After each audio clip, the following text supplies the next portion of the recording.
I can swim. Just can't walk or dress myself.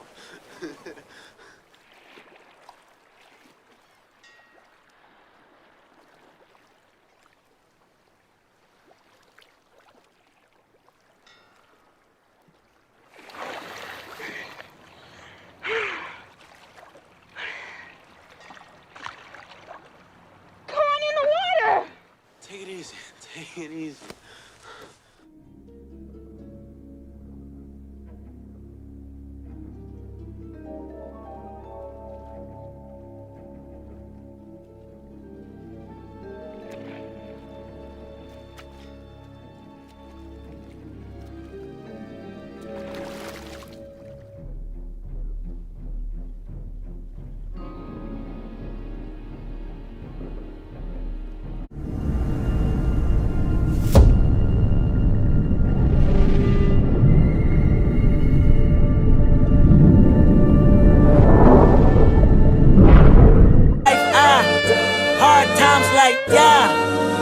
Trips like, yeah, Nazareth, I'm fucked up, homie, you fucked up. But if God got us, then we gon' be alright.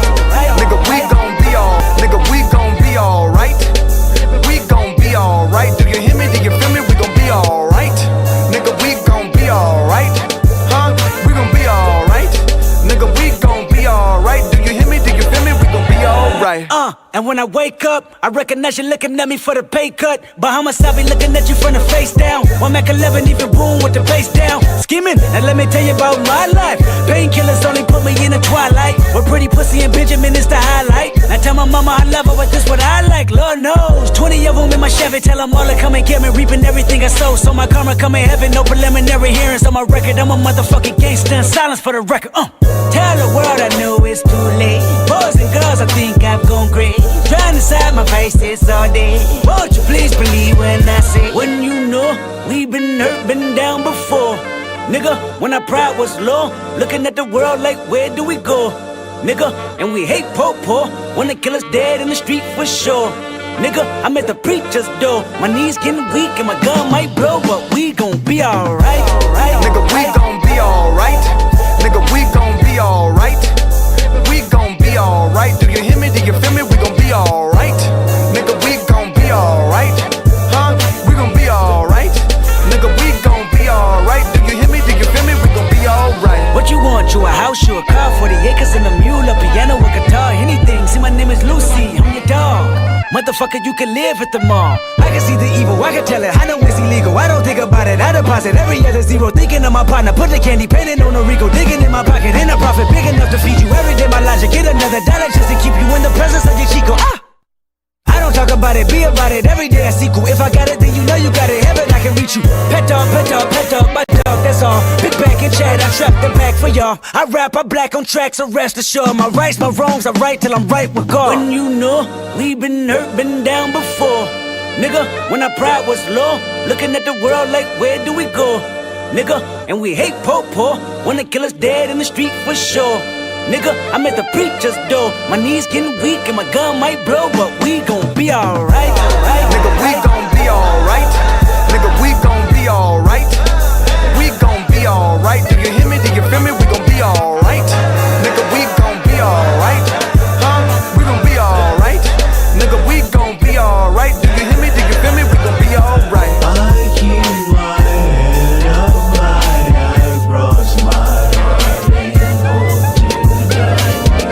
Love me is complicated, too afraid of my changes. I'm alright in your favor, dark nights in my place.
Salute, and welcome back to the Black Ocean. Now, swimming getting deep in with your host and one only Great Black Shark.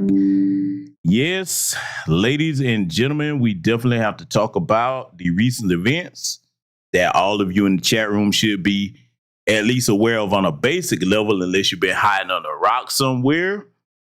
Yeah, it went down between Israel and Iran, and unfortunately, our country got in the middle of that affair, and we're going to be talking about all of that tonight from a well-informed perspective. I'm not going to be speaking from conjecture. I'm going to be speaking from the perspective of a retired combat veteran that has served his country over 20 years and over 7 different tours for his combat deployment. So everything that I'm talking about, you're going to be able to bet your money on it, take it to the bank, okay? We're going to make some understanding of things that have not been made clear and that other people, you know what I'm saying, no disrespect to them, have spoken on, but they don't have an intimate understanding of these types of events. We're going to go there and get it clear tonight, okay? Now, before we do that, and salute to the good brother Black Truth United for the cash out. Thank you very much, my good man. I want to make sure that all the brothers and sisters in the chat room can hear me clearly. Let me know if you can hear me clearly, loud and clear. If there's any issues, make sure you hit the refresh button. That way you can get caught up to speed, because they probably will try to mess with this broadcast tonight. We're going to be taking somewhat of a risk because some of the stuff that we're going to be talking about, yeah, they don't like you kind of going into detail about that on PewTube.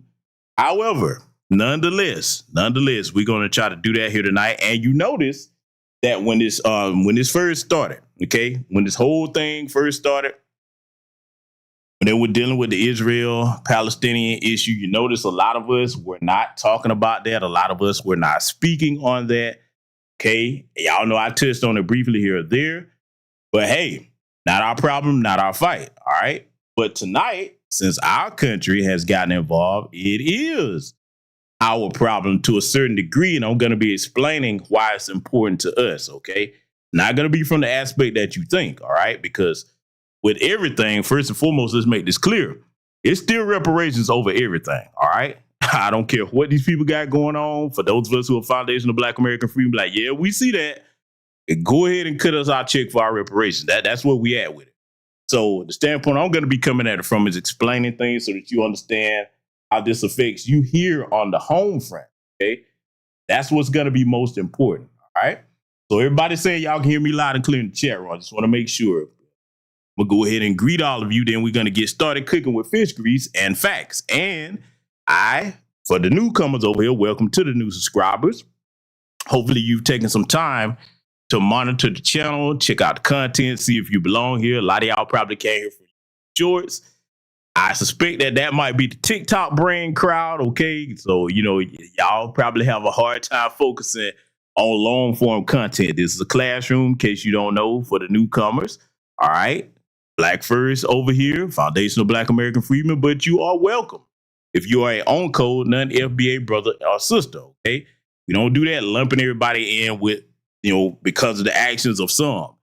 The word tether is action-based, not just because you non-FBA.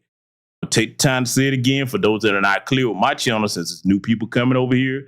The word tether is action-based. You have to do things, particularly undermine foundational Black American freedmen here at home. If you need an example, look at the likes of Myron Gaines, Candace Owens, etc. If that's not you and you cool, you're not a tether, okay?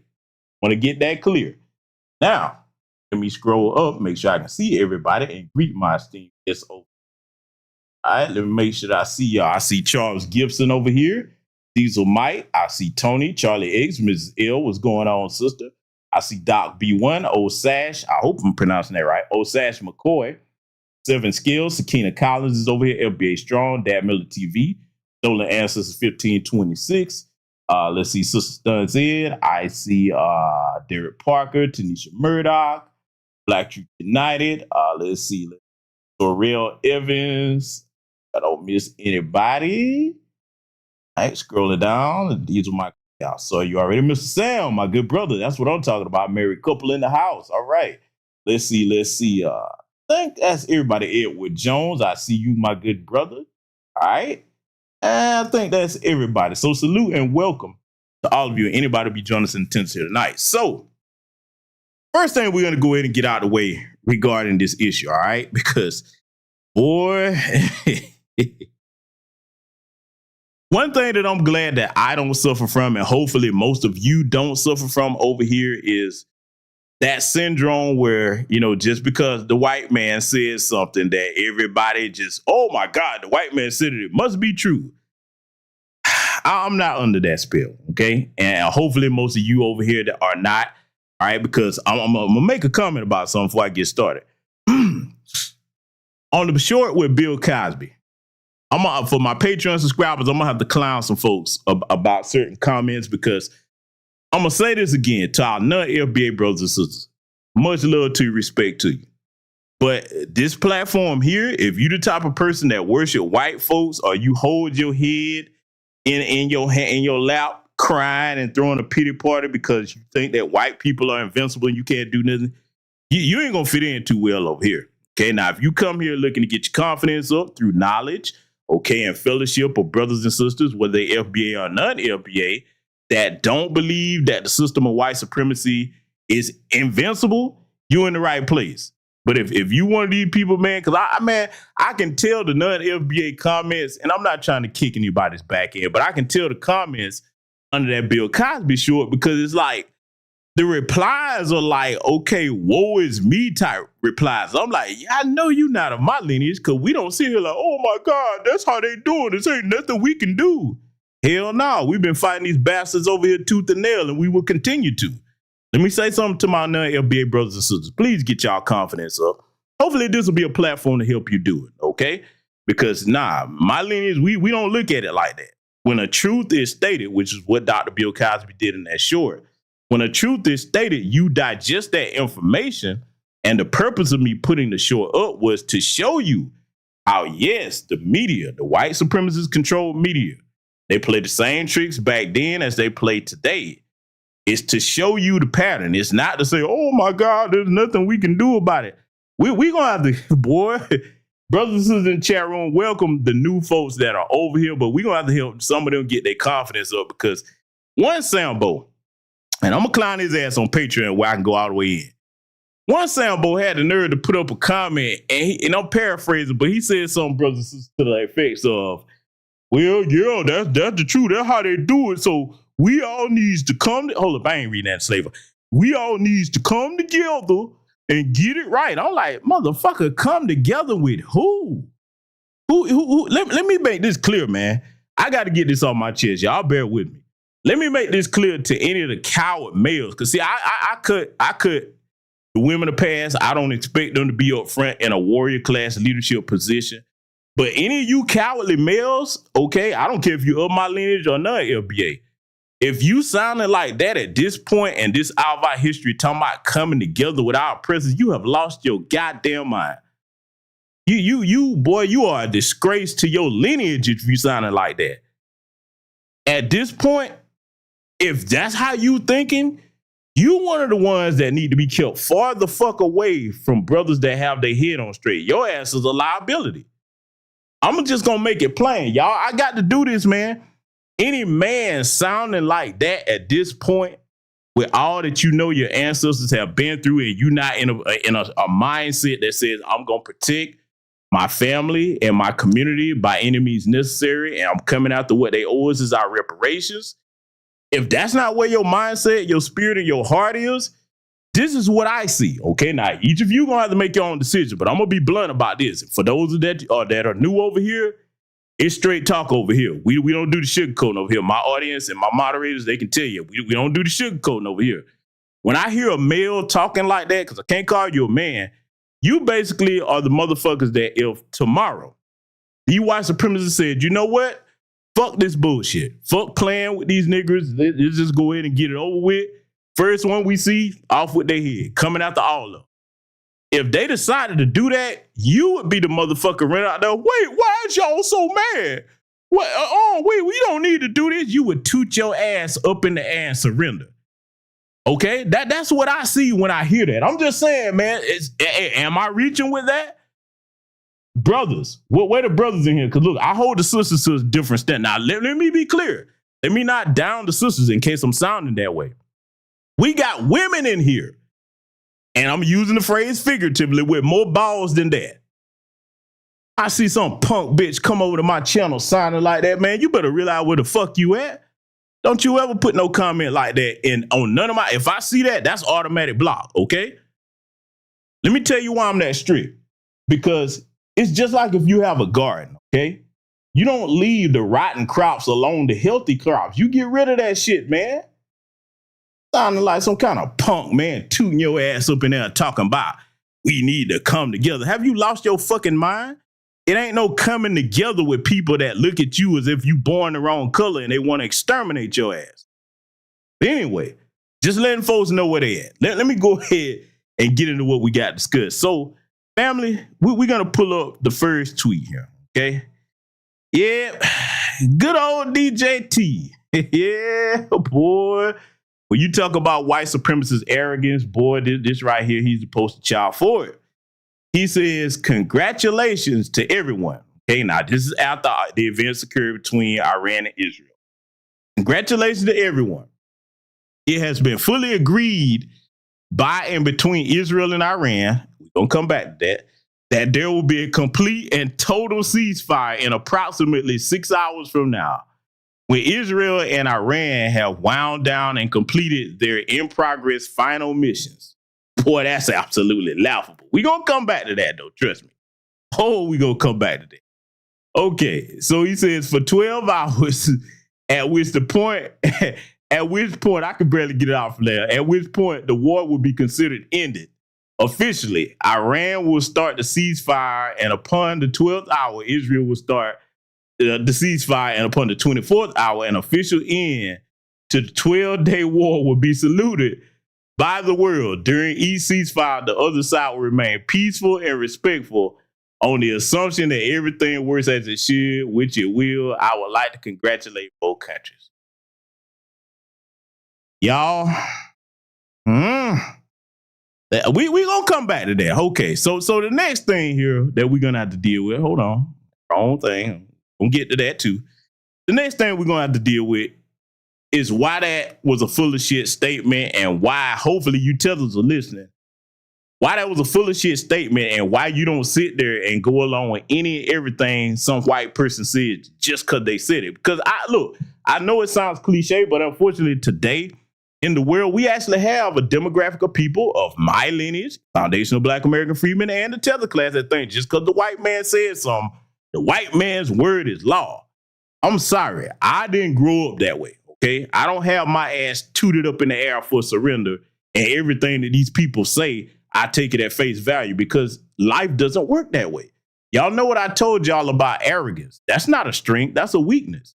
Why? For the new people that haven't heard me say this, arrogance is a weakness and not a strength, because it clouds your mind and your vision from how the world really operates. Okay, if you point over to a rattlesnake and say that rattlesnake is a rose, and you take your stupid ass over there to pick it up, the snake doesn't care about your delusion.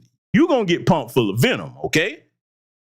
We're going to come back to those things, though, because let's read this statement, and in case you don't know, Sayed Aragachi, I think I'm pronouncing his name right, he's the Iranian foreign minister. This is what he had to say, okay? In contrast to what old DJT, the Orange Man, had to say. He says, as Iran has repeatedly made clear, Israel launched war on Iran, not the other way around. As of now, there is no agreement on any ceasefire or cessation of military operations. However, provided that the Israeli regime stops its illegal aggression against the Iranian people no later than 4 a.m. Tehran time, we have no intention to continue our response afterwards, okay?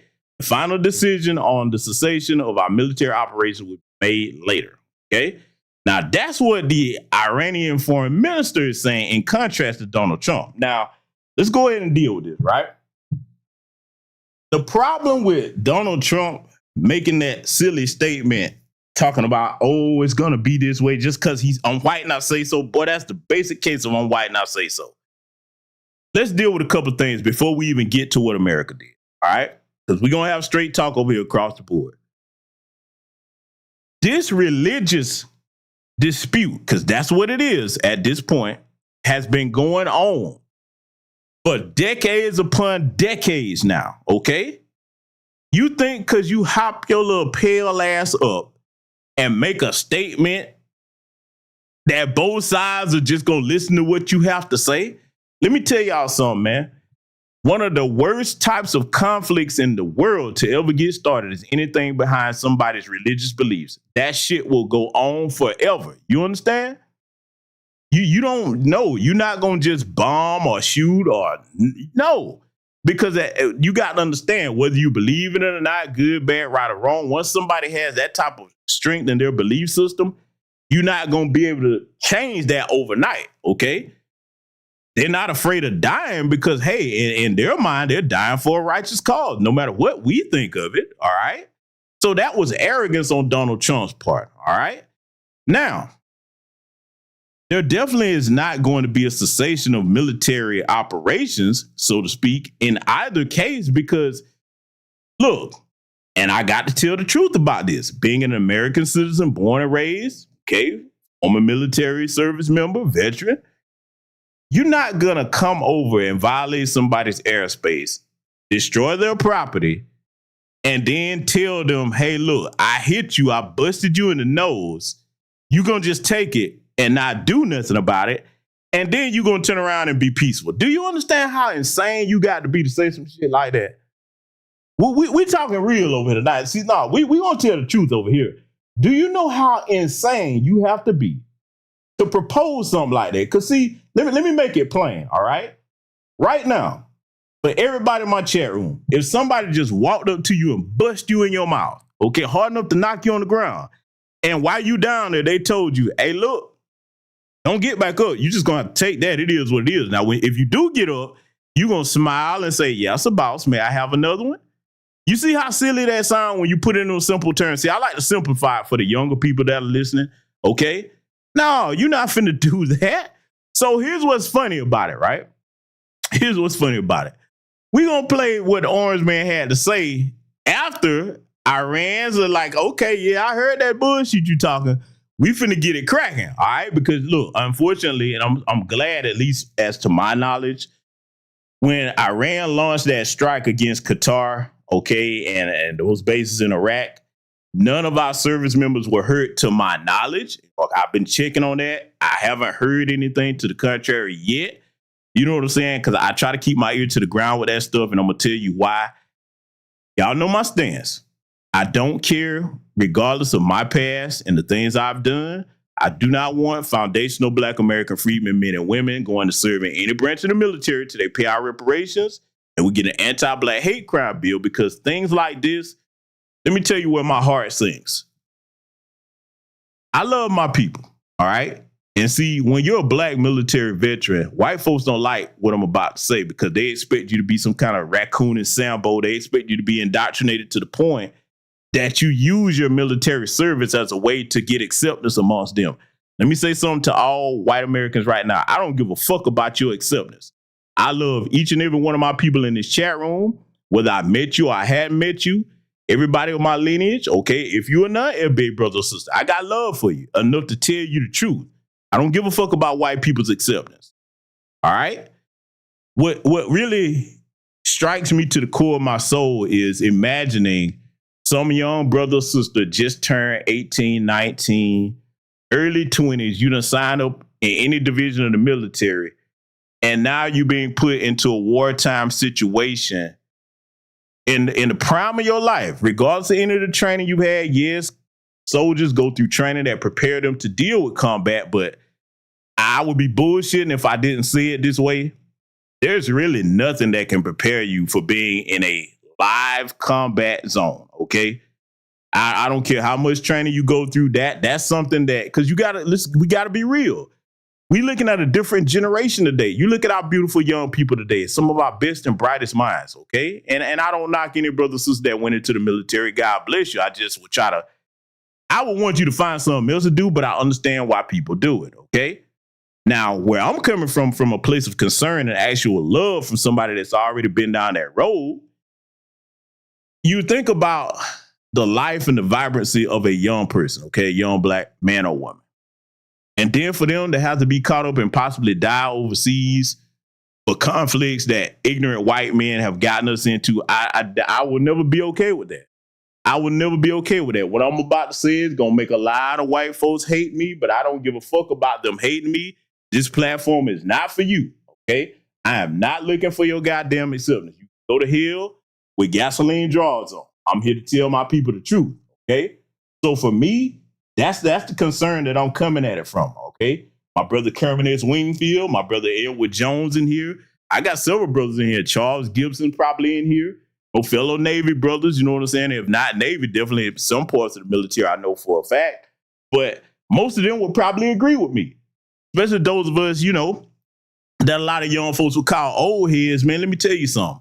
I don't consider myself an elder because, hell, I'm not even in my 50s yet. But one of the jobs of an older person or an elder is to look out for the youth, tell them the truth, not blow smoke up their ass and lie to them, and try to look out for them and protect them with knowledge, resources, and any type of advice they need from truth, not lying to them, okay? I don't do that, okay? You cannot be somebody that claim to love our young people and you sit here and lie to them. So for me, that's the biggest thing that I'm worried about. So, you know, I will keep all of, you know, the young brothers and sisters that are over in any branch of the armed forces in my prayers and thoughts. For the white people, like, well, what about all that? Hey, that's your people. Until your people start advocating for my reparations, I'm indifferent towards you and your entire community. And I said that and I meant that. All right? That's where I'm at with that. All right? So now, I'm going to play something here that the Orange Man had to say. A lot of y'all probably saw this. Some of y'all going to probably find this funny. But you got to understand something about how the average white supremacist mind thinks, especially the male, because that's what he is. And that means Democrat and Republican, because I'm neither one or the other, in case you don't know if you're new here. Okay. When they are defied or things don't go the way they please, they get frustrated. All right. Because, see, it's one thing for you to lie to yourself, but life doesn't care about your lies. OK, the truth is an absolute. OK, that's something that's going to be no matter how many lies a person tells. All right. So I'm going to play this right here. Y'all, I want y'all to hear what he's about to say, because you're going to see the Orange Man in rare form. Remember what I told you. The more orange he turns, boy, the more serious he gets. I want y'all to listen to this. I'm going to come back with my commentary.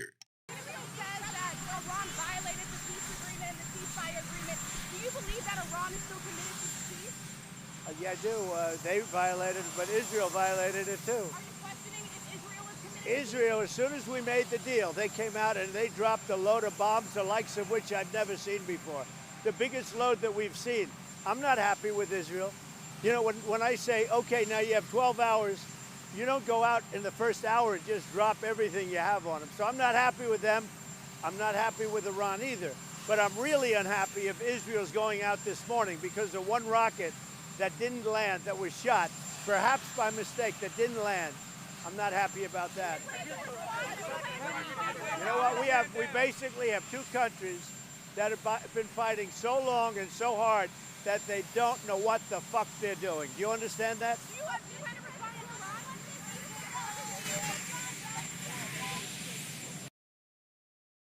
Well, you heard old DJT, right? Frustrated white man right there. What the fuck they're doing? No, you don't know what the fuck they're doing, white man. Let me break this down across the board, okay? White man, and I'm talking to them as a collective when I say white man, okay? White man, you have a track record of sticking your nose in shit that you don't understand around the world. You think that just because you show up and everybody's told you that the sun sets in the crack of your ass, you think you have the last word on everything. You don't. There are cusps older than any of you understand. Hell, most of you, if we're going to be scientific about it, are new to the planet compared to the progenitor race, which are black people, okay? And here you come, Johnny come lately, jump in the middle of people's shit that's far older than any of you, thinking that you got an understanding of things. See, let's get deep with this whole thing about Israel. See, I've never really spoken on this before, and I'm not going to really speak about it after tonight. Basically, what Israel has become, and for those of you that are over here, because I want you to be well informed, you know what I'm about to do. I keep telling y'all to bookmark this site because I want you to have an understanding of what I'm saying on an intimate level, okay? Website that I'm putting in the chat room is foreignassistance.gov. That tells you where all United States tax dollars are going in real time. My good brother Kermit Wingfield, he mentioned Vietnam. I'm glad you mentioned that, brother. You made a good point there. I'm going to definitely tie that in a second. But see, family, basically what Israel has become, Israel is like the little kid brother or sister that you got like a big brother or big sister that's a gang member or something, like somebody that's well respected in the community. And that little brother or little sister go around fucking with people because, hey, all right, no matter what I do to you, you better not do nothing to me. Or I'm going to tell my big brother or my big sister, you know they crazy. Okay, that's really what Israel has become. Or like the goofball bitch that run her mouth and get herself in all kind of shit because she like, oh, you do something to me, my man gonna handle you. That's what Israel has become because America has fed and funded her for decades upon decades of our tax dollars that we don't get a say on, okay? See, if this was really a democracy, each and every one of us, tax-paying citizens of this country, would get a vote on that, like, hey, you got to run that by us before you give them our money. Because look, watch this. Real-time temperature check, okay? Real-time temperature check. How many of you in this chat room would vote to give Israel funding? Give me a yes or a no. You're free to answer however you please over here, okay? I want to ask the question. How many brothers and sisters in this chat room would vote to give Israel funding if you had to say so? I want to see some, okay? Y'all signed off. I'm gonna wait, give y'all time to sign off because I want to see this. Yeah, okay. I'm seeing a lot of no's coming through in here. I'm seeing a lot of no's. Yeah, and look, for anybody, because I know the white folks are listening, we have a mix of combat veterans in here, brothers and sisters from every branch of the military. So before you start thinking that we don't have the right to speak, oh no, the greater majority of us have a right to speak. Those of us that put our lives on the line for this country, you can't tell us a goddamn thing. I don't care if you don't like what I'm saying tonight. Making that clear. My Lieutenant Tamchan says, Lebanese driver broke down years ago. I doubt there will ever be peace in the Middle East. Yep. I mean, yeah, that's not really going to be solved anytime soon. And look, there's this misnomer that peace through strength, okay? That's what a lot of them love to repeat. You don't get peace by engaging in acts of warfare. You don't get that. Let me be clear.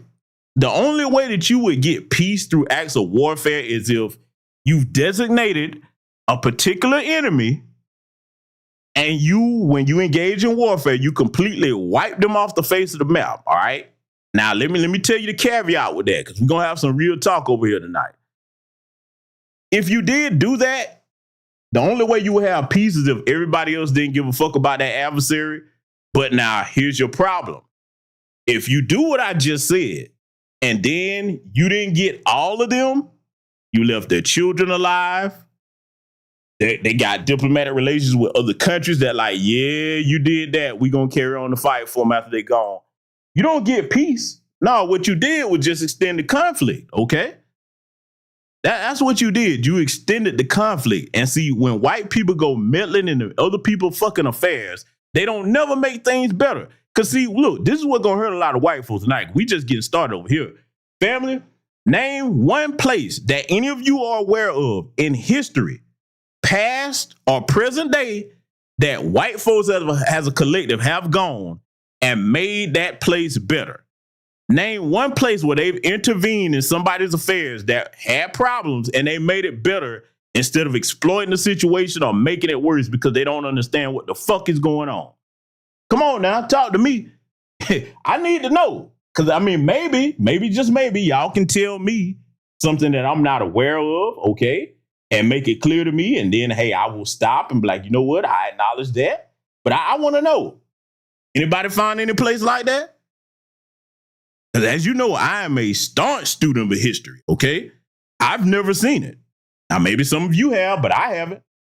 Okay, so most of my chat rooms like, nah, you ain't never seen it. Exactly.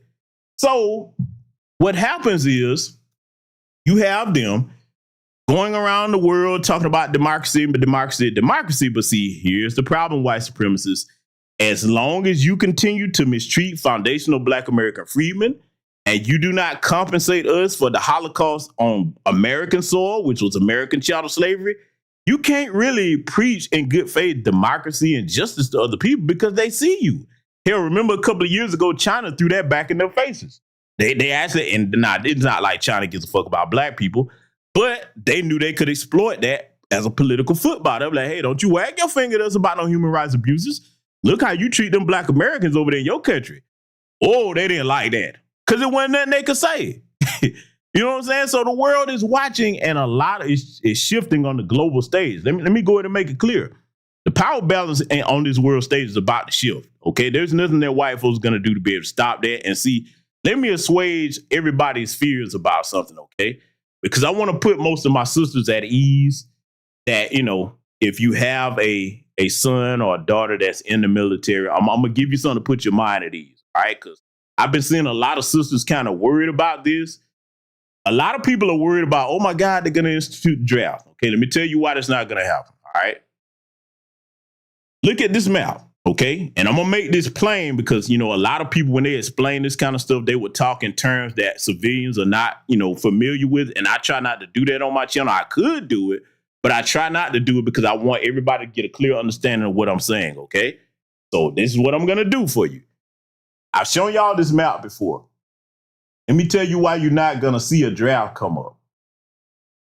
The United States will keep any action or engagement prone to like airstrikes, okay, or sorties, so to speak, all right? They're not trying to put boots on the ground because I want to show you why. The staging area, if you take a look at this map, would have to be Israel, okay? Let me tell you why that would be a bad place to put troops. You already see that Iran has rockets capable of reaching Israel, but remember what I told you. When you look at Iran, you see Yemen on this map. You see Jordan, Iraq, Syria, and Lebanon.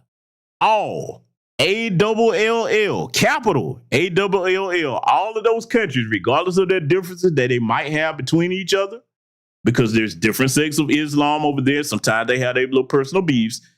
What they will do is put all of that shit to the side and say, oh, ho. You doing this to our fellow Muslim brothers and sisters? Let's get on code. I got you. So the reason why you will not see the United States put troops on the ground unless somebody just makes an insane call. All right, don't get me wrong. We know Donald Trump is out of his fucking mind, but he knows better than to do this. You put American troops on the ground, what you're going to see is, and I'm going to prove it later here tonight, you'll see Yemen, Iran, Iraq, Jordan, Syria, and Lebanon saying, oh, you going to do that? We all putting boots on the ground. Now, let me tell you something right now. Even if the United States got its other allies, Britain, and everybody else to get in, that would be a bloodbath, and it would not really be in our favor. We would lose a lot of people, okay, regardless of the technology that we have. And let me tell you why. See, this is where a lot of people get it twisted. And white folks, you better listen to what I'm saying because I know what the fuck I'm talking about, all right? Any soldier in this room, no matter which branch of the military you served in, you're going to know that I know what I'm talking about by what I'm about to say. Yes, we are well trained. You will hear me say it loud and proud. We have some of the best fighting men and women on the planet. We do, particularly the Black people in the military who do all the work. Yeah, I said it. But the problem is you can have all the modern day technology you want. You still are at a disadvantage if you don't know the lay of the land and terrain like your adversaries on the ground do. Let me tell you right now, even satellite imagery that shows you an overhead of that satellite imagery can't show you what's under the ground. That satellite imagery doesn't show you where they've had different things set up to counter what you got going on. No, there's nothing like on the ground intel. And to get that, you have to put people's lives at risk. Now, that would be the job of the CIA to do that, all right? And here's the problem about that.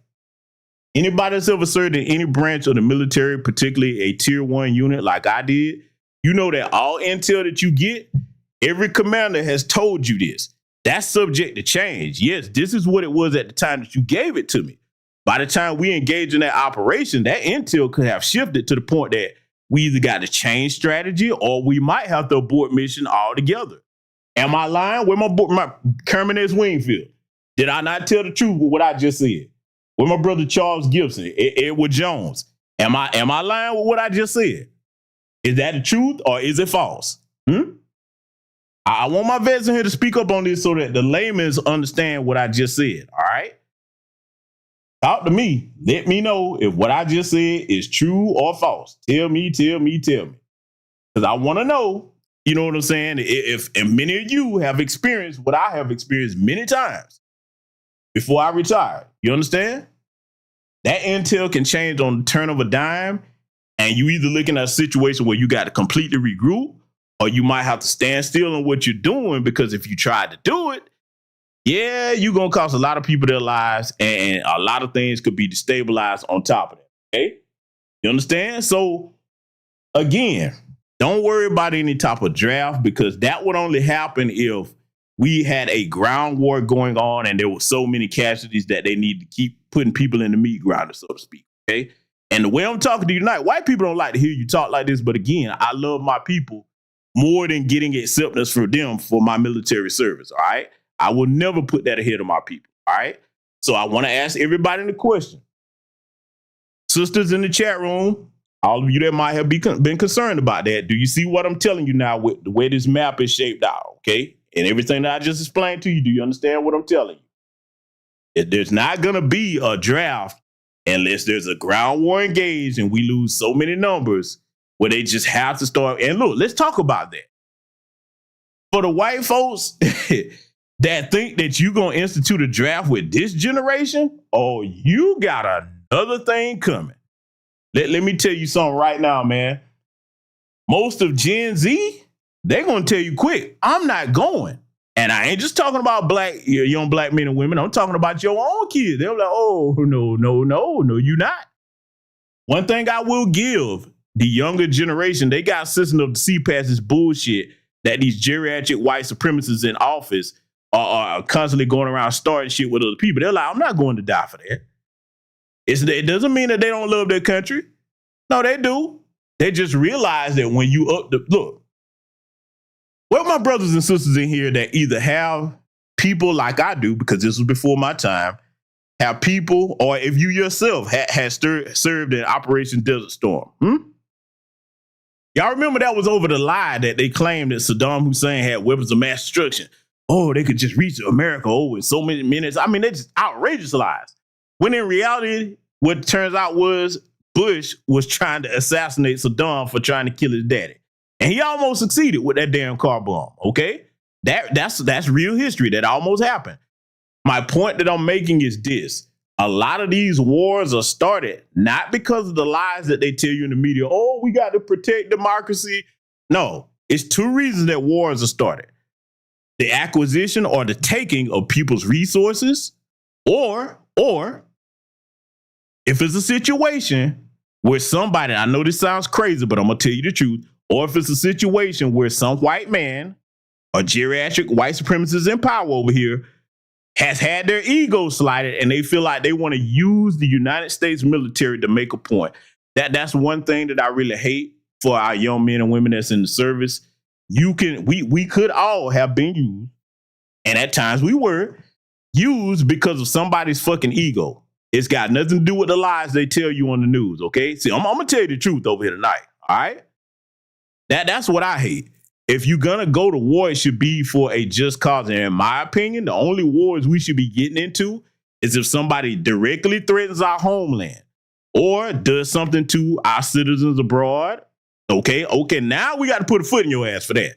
But if we not fucking with you and you ain't fucking with us, we should not be in these other people's business. America is not the Avengers of the fucking world. You understand? See, that's the wrong thinking of a lot of these people. And here's the insulting part.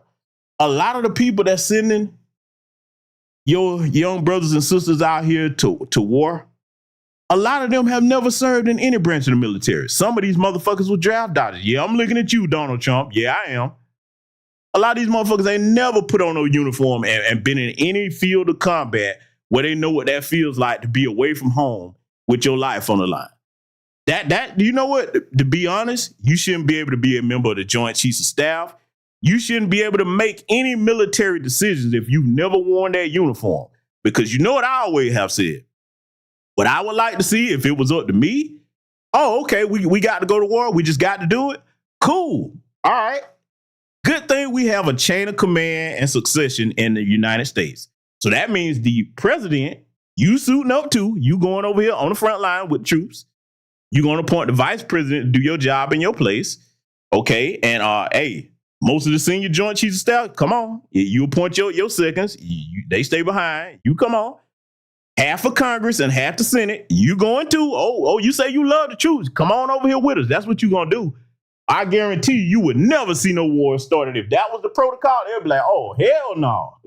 They'll be like, nope. Oh, my brother Kermit is Wingfield down. He says he served in Desert Storm. And that, yeah, man, my aunt served in Desert Storm over there in Kuwait. Okay. Yep. Hey, now you get into one where Operation Enduring Freedom. That's when I was in. Hey, man, look, brother, I might have to do a whole broadcast on that someday.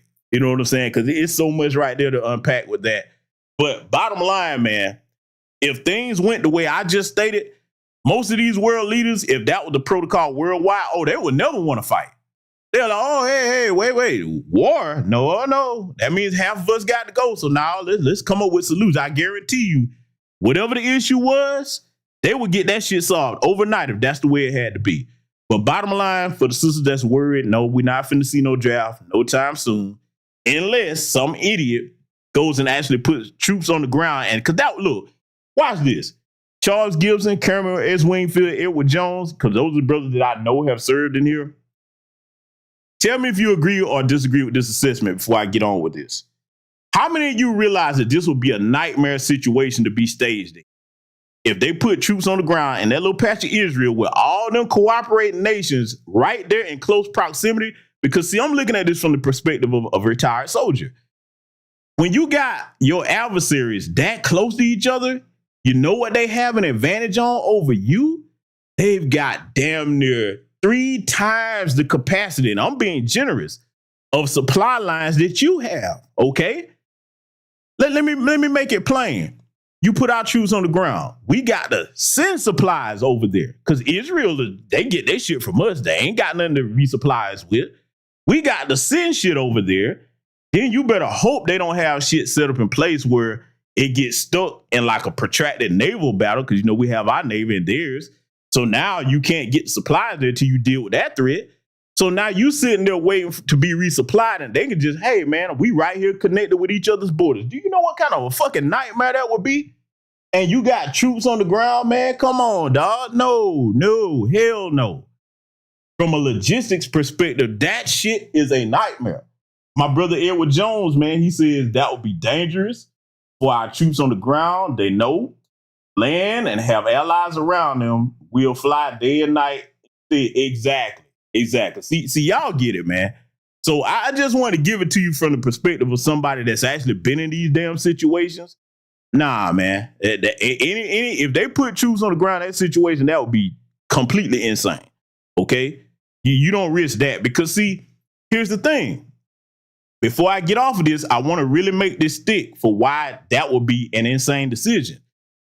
Let's just say, never mind everything I just laid out, that could really definitely happen. Okay? Never mind that. Let's just say I'm just going flights of fancy here. Let's just say we put troops on the ground and everything went our way. We start gaining ground. Okay, so now in the conflict, in the confines of like how war works on the ground that you take, you got to secure that now. Okay, so let's just say you started with Syria. You was able to take that. All right, now you got to worry about how you're going to hold that. The further that you push in, here's where your trouble starts to come in. Let's just say you pushed as far as the middle of Iraq. All right. Now, the ground that you taken for whatever reason, you couldn't hold it. Now you got your troops surrounded. Do you see what I'm saying? Hell no. No. There is no military commander on this damn planet that's got any fucking sense that would tell you that, yeah, we should do that. No. Are you insane? Now, what you would do, this is what the United States usually tries to do. They usually try to bribe, people to turn, on their countries from within so they can take that risk since they already know the land and they wouldn't have to put American troops in harm's way like that. That's what usually happens with that, okay? So anyway, I'm going to get off of that because I could be talking that all night. I just wanted to take the time to break that down in simple terms for everybody, okay? So now, we're going to continue analyzing this here, and I'm going to be stopping some of this to give commentary where need be. And let me just go ahead and say right now at the top of this broadcast, rather, the thing that concerns me most is the retaliation because, look, you punched Iran in the nose, okay? You already been supplying Israel, all right? It's a religious conflict. They have sleeper cells over here thanks to that dumbass Joe Biden and his open border policy. So we don't know who all the fuck is over here. Well, we do. Let's just not say that. We have hostile foreign nationals over here from not only China. Y'all remember I showed y'all on this channel down there in Eagle Pass. Main place that was coming through, all these military age males, the Chinese coming in through here, the Arabs coming through here. Man, you think some of them are not from these hostile nations? Even Russians, okay? Look, let's just spell it out and make it plain. If I was one of those opposing countries and I saw that you had a president stupid enough to open your border like that, you think I'm not going to take the opportunity to exploit that and send some of my agents over here in sleeper cells? You think I'm not going to do that?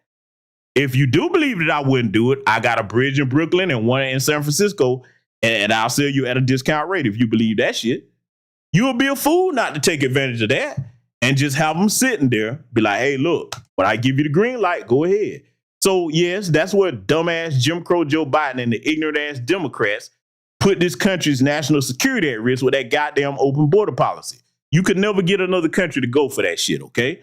So what I want my people to be concerned about, and I'm not trying to scare you, I'm just giving you real talk of what we need to be concerned about.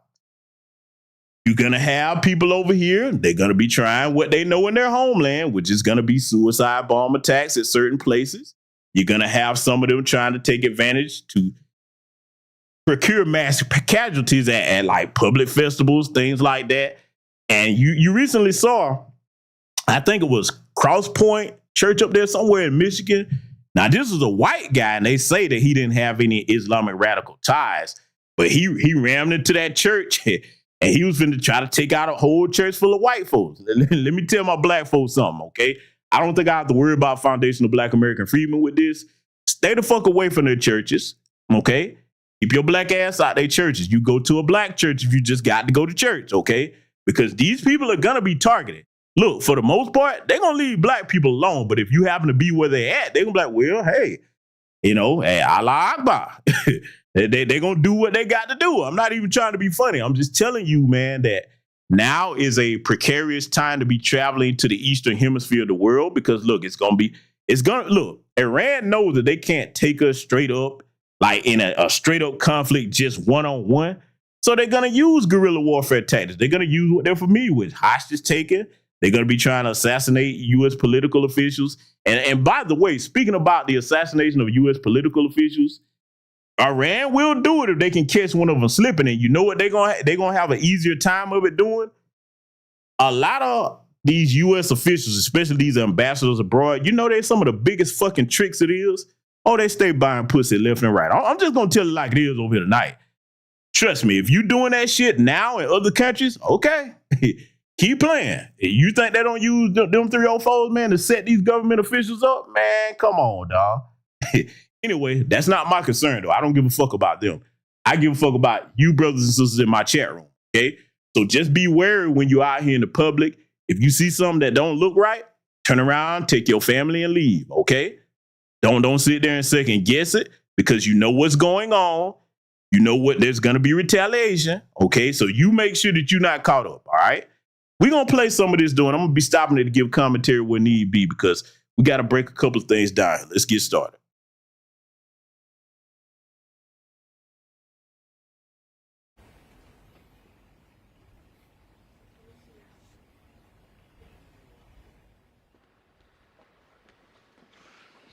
Thank you very much. A short time ago, the U.S. military carried out massive precision strikes on the 3 key nuclear facilities in the Iranian regime, Fordow, Natanz, and Esfahan.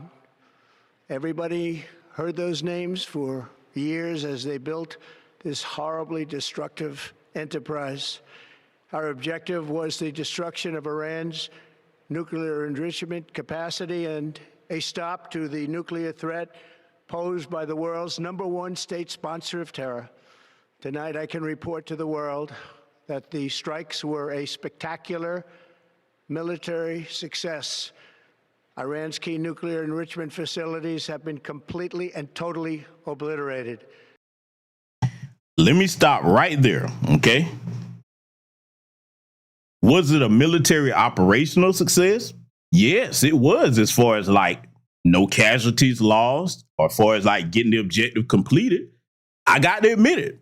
From the logistics that I'm aware of with the planes involved, which was over 125, that was very impressive. I got to tip my hat to that. The way that was done, I agree with it.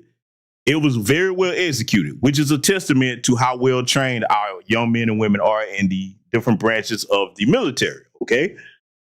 However, when you say success, on the other end of it, as far as the retaliation consequences to Americans traveling abroad, as far as the retaliation consequences here on our soil, when we got all these fucking foreign nationals to deport, that was a very, very stupid move to go and get directly involved in that unless they did something directly to us.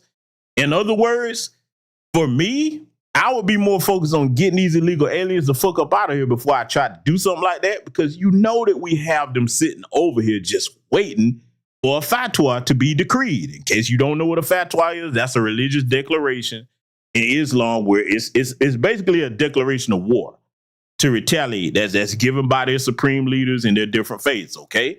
Once they declare that, hey, Ahmed finna put the backpack on and off he goes, because he or she thinks they're gonna get the 70 black-eyed virgins if they go to heaven. Look, I'm just saying, that's just what they believe, okay? So when you say successful, you have to look at it from the other aspect of like, okay, you did this stupid shit. Now you put American citizens in harm's way for your stupidity. When instead, the right thing to do would be cut Israel the fuck off and say, look, if you want to fight them scrappy dude, you go ahead by yourself. I'm not giving you no more funding, not giving you no more equipment. And if they come to bust your ass, you on your own. Don't call me. Because you see, look, let me tell you something, man. If the United States wasn't protecting Israel, I showed y'all that map. They're surrounded by Muslim countries. If they wanted to, them Muslim countries could band together and shut that down overnight. You understand? We the only thing that's keeping them over there acting the way they're acting. And as far as this whole thing where they're trying to tell Iran they can't have nuclear weapons, here's the thing about that. If you weren't going around the world fucking with people, you wouldn't be worried about who have them. Because let me make this make sense before I let this continue. North Korea has nuclear weapons. Are they using them against anybody? No, they're like, look, don't fuck with us. We won't fuck with you. Russia has them. China has them. You see, we're not really on good diplomatic terms with those countries. Have they fired any nukes over here? No. But they've made it clear, hey, if you fuck with us, we gonna fuck with you. Now, here's the problem for the people that are not really adept with the term nuclear. That's really a losing situation for everybody involved, because I've said this before. Once we went past bullets and regular bombs and we got to the point that we made nuclear bombs, that was a bridge too far, because if you use that shit, you risk what's called nuclear winter. Even if you use that shit far away from where you are, that affects water supplies. It's going to be in the currents of the air, that radioactive dust. All right. Then you got the term, just got to call it what it is. This is a real thing. Mutually assured destruction, MAD for short, where it's like basically, hey, everybody has the nukes. Nobody wants to use them, but everybody knows that, okay, if you invade this country's sovereignty, then, hey, this is an option that's on the table. All right.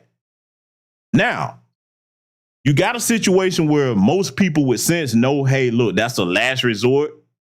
But notice this, America does not fuck with countries that are nuclear powers. This is why they don't want Iran or any African nations to have them. Because, see, let me be clear. You don't fly over another country's airspace without permission that has nukes, because you know that if they decide to respond with nukes, you just put your citizens at risk. Okay?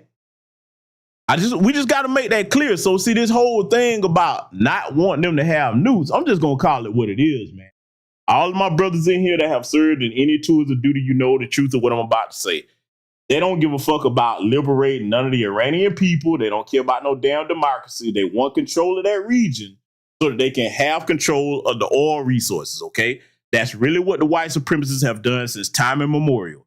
They'll hide it in the media behind shit. And see, here's the sad part about most of white America. Most of white America will buy the bullshit in the media. Yeah, they're trying to save democracy. Oh my God, they're such a threat. Listen, if these people really wanted to do something to us, they ain't got to wait to have nuclear weapons to do it.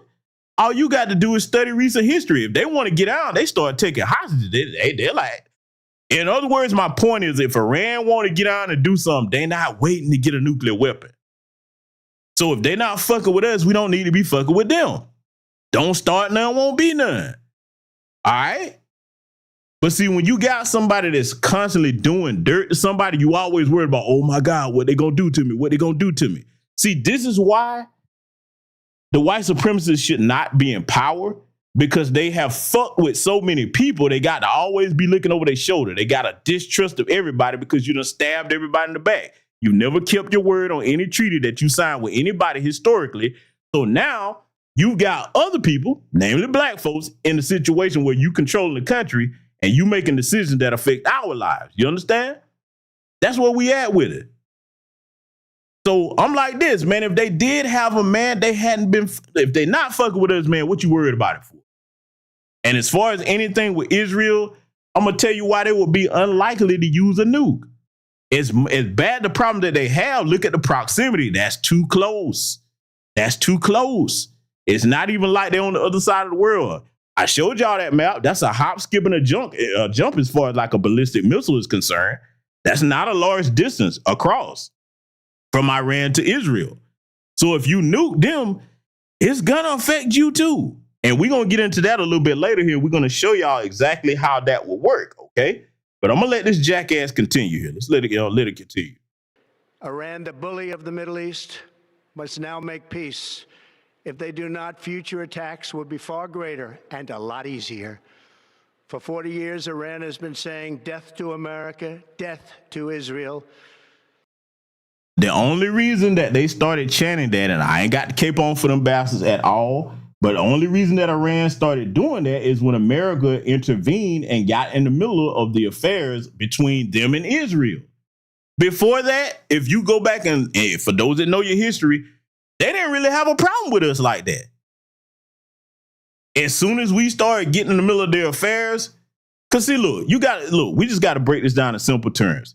And this is where white people would be embarrassed. We know when they always talk about black on black crime, Chicago.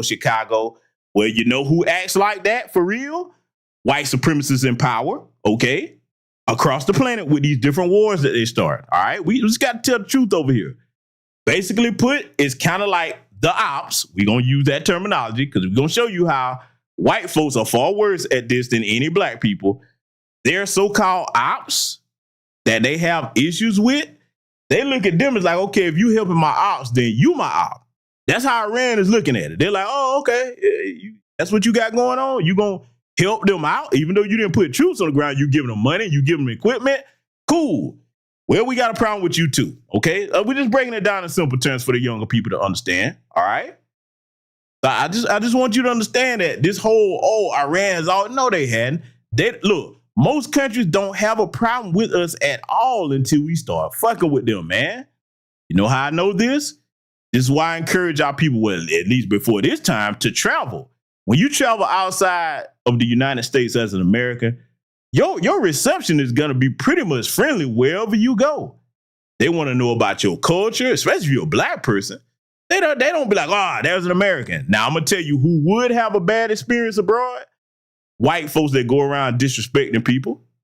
They always have problems, okay? But a black American or anybody traveling abroad, man, we get nothing but love wherever we go. That's the men and the women, unless you start being disrespectful to them people, culture, and their country. All right?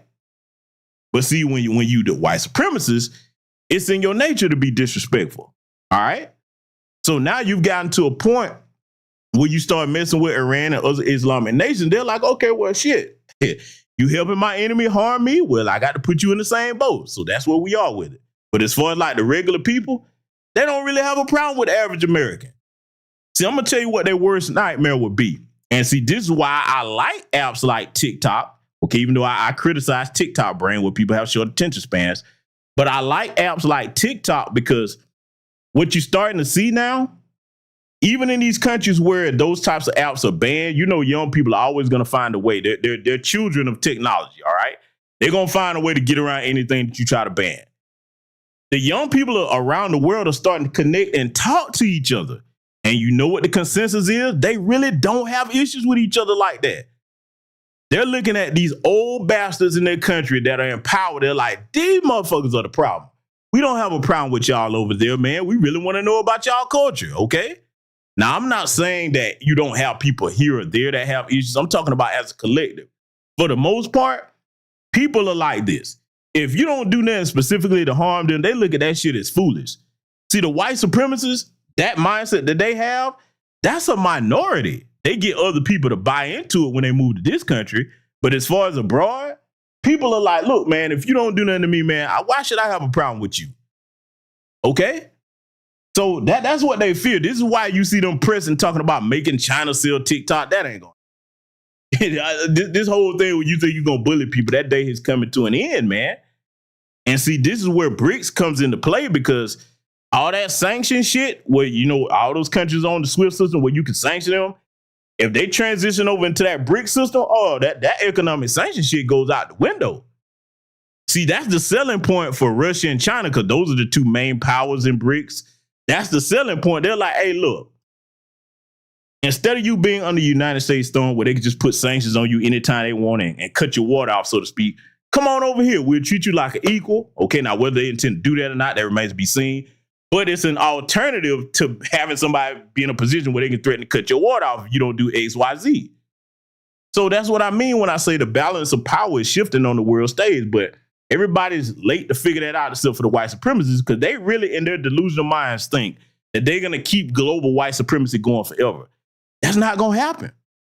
That is not going to happen. One, this whole dwindling globally, their birth rates are declining, not just here, globally. If you keep up with that, your numbers are shrinking. And even beyond that, when you can't indoctrinate the minds of the next generation, the younger people, to keep your bullshit going, there's going to be inevitable change. You can't kill an idea. I don't care how mad you get. I don't care what technology you have, what lies you tell. You can't kill an idea. You can try to slow it down. You can delay its progress, but you can't kill it. That's what these old bastards don't understand. But let's let it continue. They have been killing our people, blowing off their arms, blowing off their legs with roadside bombs. That was their specialty. We lost over 1,000 people, and hundreds of thousands throughout the Middle East and around the world have died as a direct result of their hate. In particular, so many were killed by their general, Qasem Soleimani. I decided a long time ago that I would not let this happen. It will not continue. I want to thank and congratulate Prime Minister Bibi Netanyahu. We worked as a team like perhaps no team has ever worked before. And we've gone a long way to erasing this horrible threat to Israel. I want to thank the Israeli military for the wonderful job they've done. And most importantly, I want to congratulate the great American patriots who flew those magnificent machines tonight, and all of the United States military on an operation the likes of which the world has not seen in many, many decades. Hopefully, we will no longer need their services in this capacity. I hope that's so. I also want to congratulate the chairman of the Joint Chiefs. Let me butt in right here and tell y'all why most Americans with sense that actually are taxpayers in this country have an issue with what he's saying, talking about, I hope we don't need him again. Family, do y'all understand how much that costs? No, we got to talk dollars and cents. Because if you're a taxpaying American citizen like I am, okay, do you understand how much that costs? The kind of ordinance that was used, all right? GBU 57 MOP, okay? Guided bomb units, massive ordnance penetrators, that's what they are. Bunker busters for short, all right? Do you know how much that costs? The B-52 Spirit is the only plane that's capable of carrying that heavy ass bomb. And there were more than one dropped on those facilities that are in mountains, okay? Because a bunker buster is exactly like it sounds. It barrels through the ground, reaches a certain point underground, and then it detonates its payload, okay? Do you understand how many millions of dollars that costs? Not to mention the Tomahawk missiles that were used from the submarines to strike, because it was a combined effort from those bunker buster bombs to those Tomahawks that were launched offshore from those submarines to strike those facilities. Each one of those missiles costs millions of dollars. That is not cheap. You understand? That's mine and your taxpayer dollars that's going for this bullshit, okay? I just want you to look. See, the white people don't like me because I'm a black person that you can't fool, because I know, because I've been in there and I understand how this shit work. So I'm just saying that anytime you white folks jump up talking about, yeah, we did this or that, just look at the price tag on that. Now, for those of you that don't know, in case you're a young person over here, the biggest expenditure of the United States budget is on defense, the military. Okay, but now you see why. All right, now you see why. So I just wanted to point that part out. But he's about to say something else, and I'm gonna clamp down on him. Let him continue. Of Staff, General Dan Raisin Kane, spectacular general, and all of the brilliant military minds involved in this attack. With all of that being said, this cannot continue. There will be either peace or there will be tragedy for Iran far greater than we have witnessed over the last 8 days. Remember, there are many targets left. Tonight's was the most difficult of them all, by far, and perhaps the most lethal. But if peace does not come quickly, we will go after those other targets with precision, speed, and skill.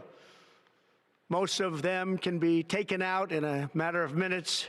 There's no military in the world that could have done what we did tonight, not even close. There has never been a military that could do what took place just a little while ago. Tomorrow, General Kane, Secretary of Defense, Pete Hegseth will have a press conference at 8 a.m. at the Pentagon. And by the way, for those of you that don't know, the little bastard over there on the far right, that's the Defense Secretary, Pete Hegseth, Secretary of Defense. The stupidity of that son of a bitch that leaked a damn sortie's plans and instructions on a WhatsApp call. That idiot. That's who we have in charge as the Secretary of Defense, the commander of the secondary commander of the military under the president. So just so you know who that is, all right? And the good sister Mrs. L asked a very good question. In just a second, sister, we're gonna get into that question, what you just asked there, and we're gonna show you, they're gonna tell you what the route was that was taken. So we were definitely about to get into that. That's a good question. We'll definitely be breaking some things down once we get to that segment in a few minutes here. But Pete Hegseth, okay, who should have been fired the minute that he did that dumb shit. This is who we have calling the shots, okay? And look, Donald Trump ain't the sharpest knife in the drawer, so it's like you got a bunch of people egging him on. You see J.D. Vance, little Neanderthal looking ass back there. Let me tell y'all something. I've said for years, the most dangerous thing in the world is when you get a bunch of stupid people in the same place at the same time. We're witnessing that in real time right now, ladies and gentlemen. These bastards here.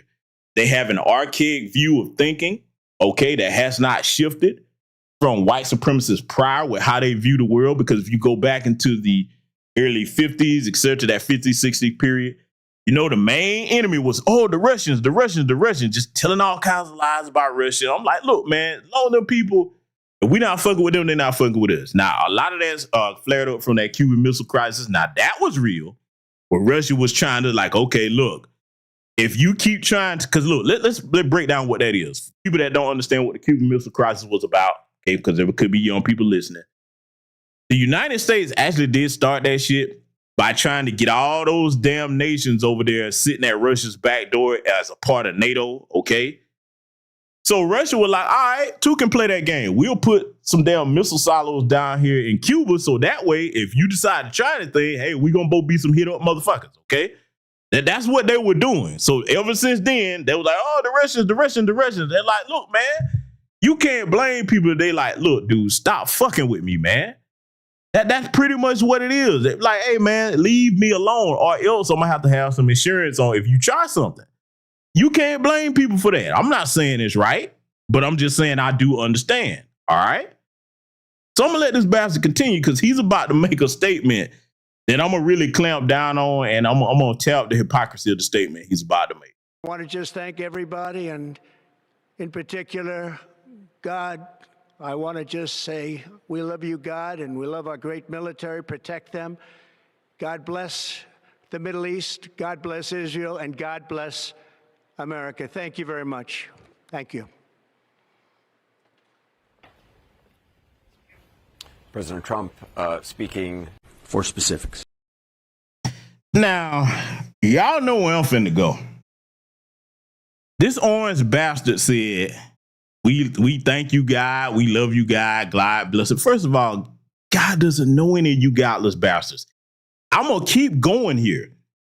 White supremacists, I don't know what God you serving, but God, the Most High that most of us serve, he didn't approve of you lynching our ancestors when you came from church, okay? That's what you did. I don't know what God you serving. It's not the one I'm serving. I definitely know what God you serving, though. The God, the system of things, Satan, okay? That's Shaitan. That's your God. That's who you serving. You're not serving the Most High, though. So anytime that they invoke God, the crazy irony of these people, if they just look at what they've done to people, period. Even if you exclude foundational Black American freedmen here on our soil, if you just look at what they've done to people, period, that goes to show you the delusion of these bastards, man. They think that they're connected to God. Because, see, that's that whole thing about trying to defend Israel. First of all, if you know your history, the Israel that's over there today, that's not biblical Israel where that was in the Bible. And furthermore, them trying to defend that because they think that that's going to give them some connection to the Most High. First of all, faith without works is dead, okay?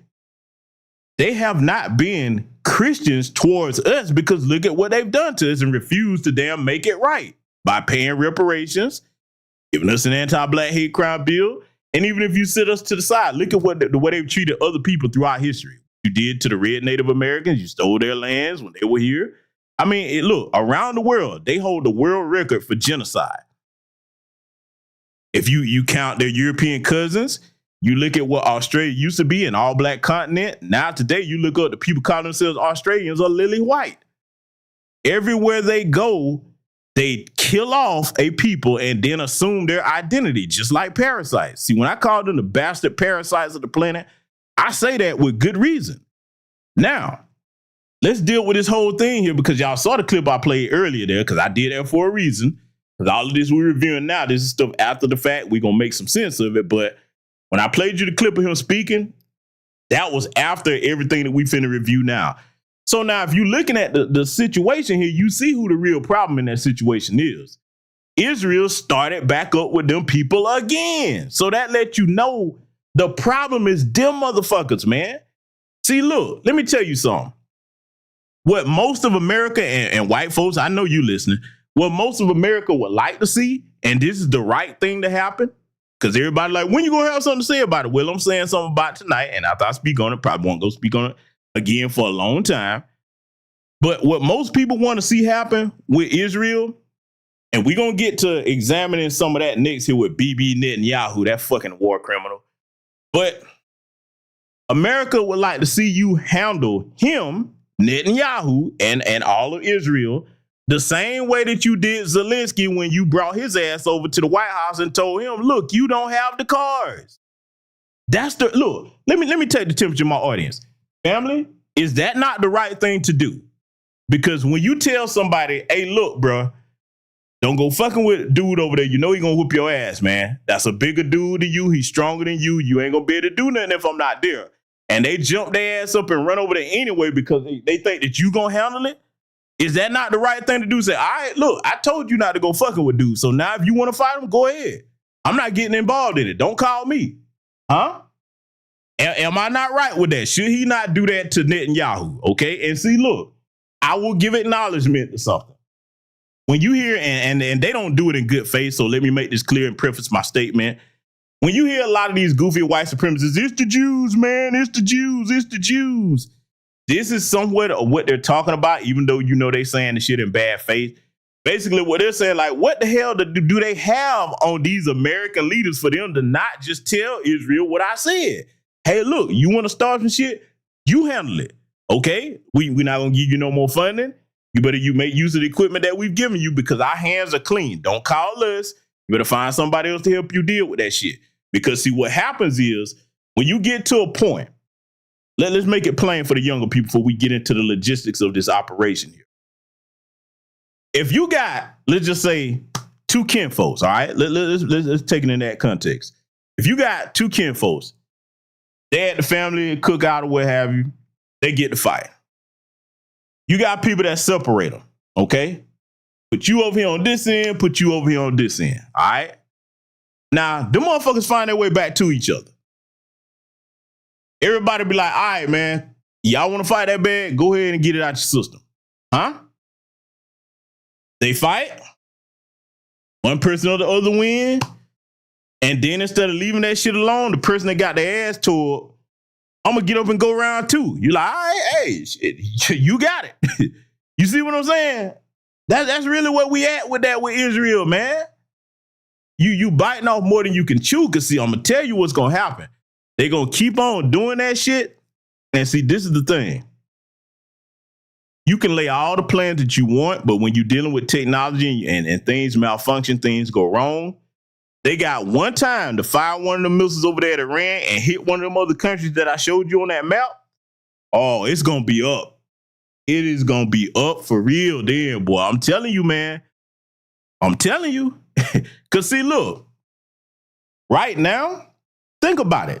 I'm going to put y'all in a situation here, and I want y'all to respond how you would feel. If one of you had control, if you were the president of any one of them countries that I showed you earlier on that map, in between Israel and Iran, would you want rockets flying over your country when you ain't got nothing to do with that shit? Think about it now. In order to hit Israel, they got to send ICBMs over your country to get to them. Now, as president of your nation, your job is to protect your people. Now, if you don't have the money to have an anti-air defense system in place to shoot that shit down, what happens if one of them go off course and hit your civilians? You see what I'm saying? What happens then? One of them missiles go off course, hit one of your civilians. Y'all ain't got nothing to do with it. You ain't taking out one side or the other. But now you got to get involved. Now you're like, look, man, you just killed some of my people. Now I got to put a foot up your ass for that.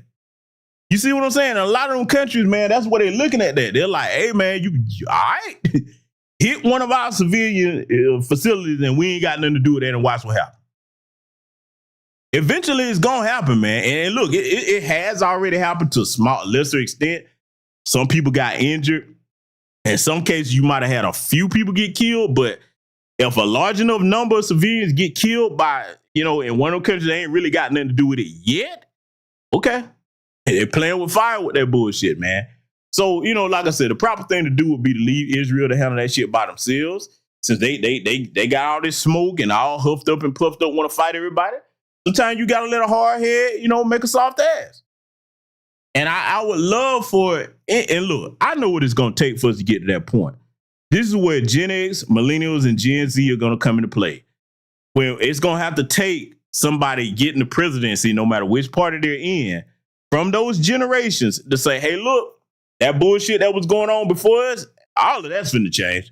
Nope. And I'm not just talking about this particular issue here. I'm talking about the way American society is run across the board.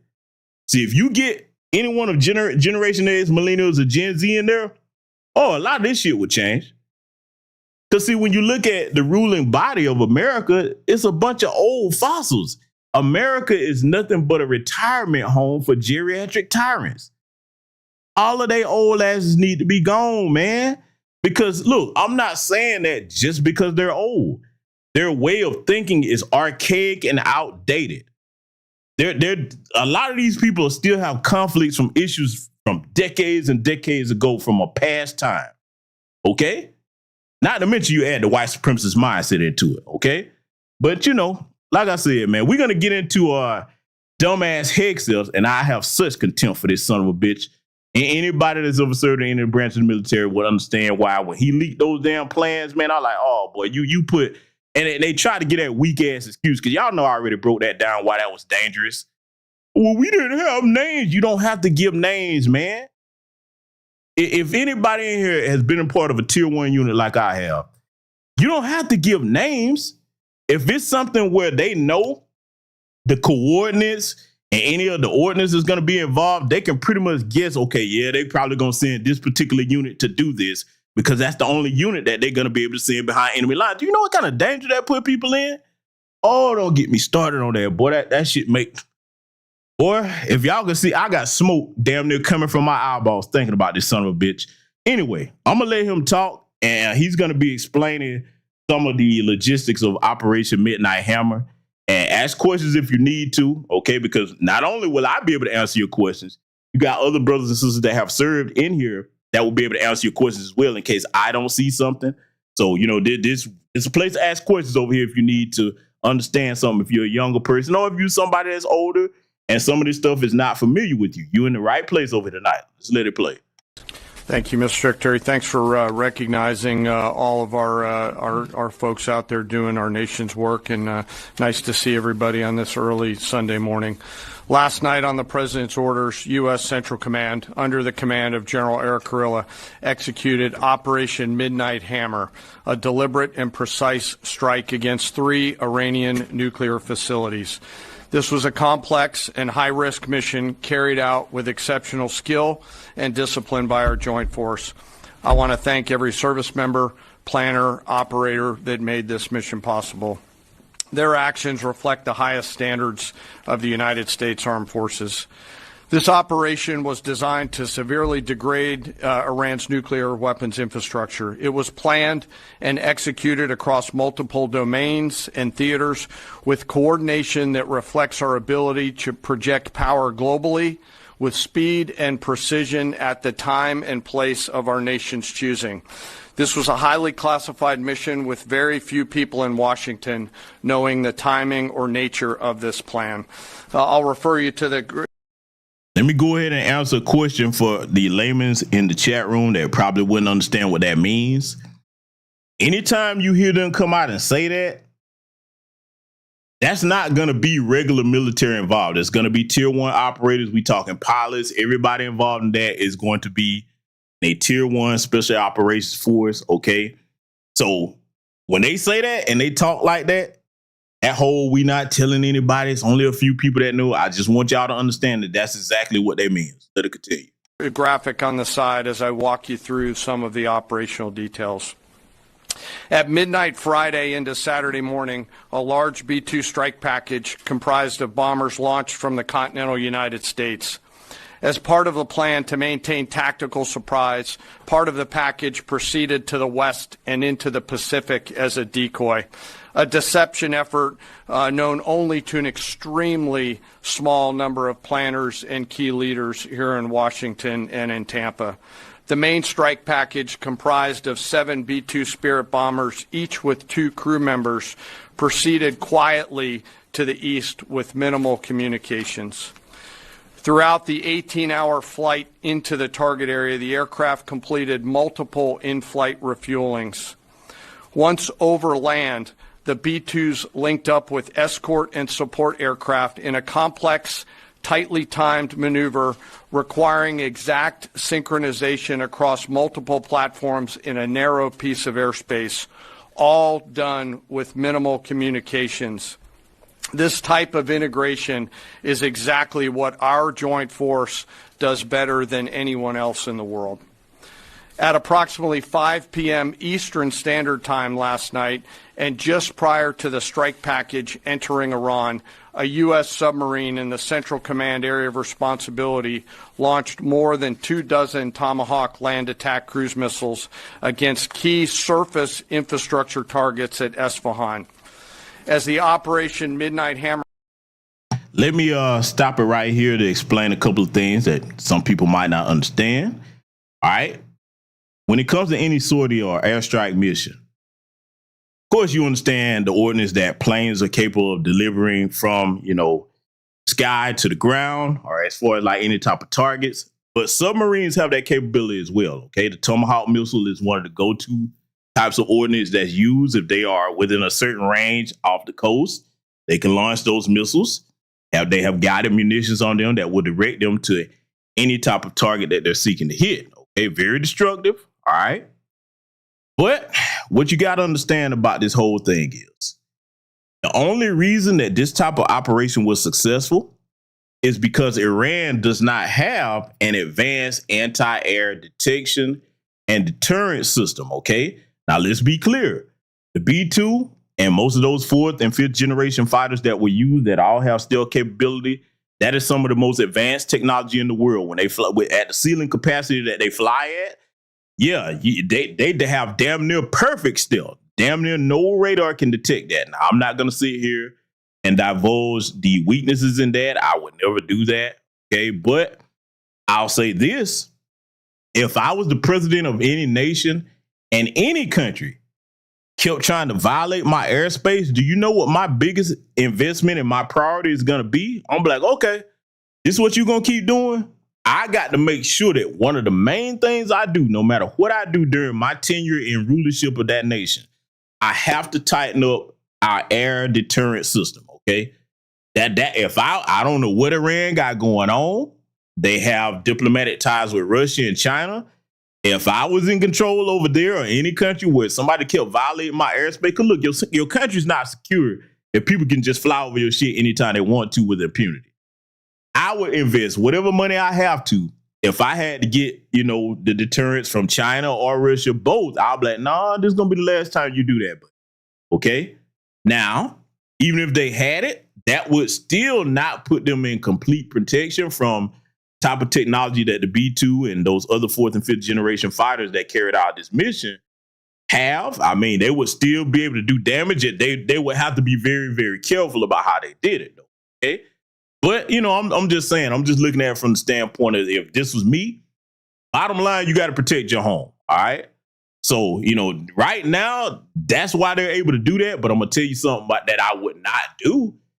You heard Trump earlier talking about, hey, there's other targets and we can do it again very easily. One of the things that any experienced military commander would tell you on the ground is your biggest adversary on a battlefield is not so much the opposing forces that you're dealing with. It's the complacency amongst your own men and women that are in your unit. You don't ever want to get so comfortable like, we can just go do this anytime. No. Now, look, I got to say this. You will not find any tier 1 operators or retired tier 1 operators thinking like that. Hell no. You do not underestimate any adversary. Okay, you don't do that, because when you do that, guess what? Shit hit the fan pretty damn quick. And then guess what happens? You have nobody to blame but yourself. If you fail at any mission that you sent out upon or that you endeavor to partake, if you fail at that mission because you underestimated the enemy or you be like, we've done this so many times. Nah, man. No. That is not the way to go about that. And that's what the problem is with most white folks. They're overconfident because once you get to doing something so many times, sure, you good at it. Sure, you got faith in your skill set, but you always want to have in the back of your mind, shit could change. Things could go wrong. What happens then? You put yourself in a bad position if you underestimate people and be like, we've done it so many times. No.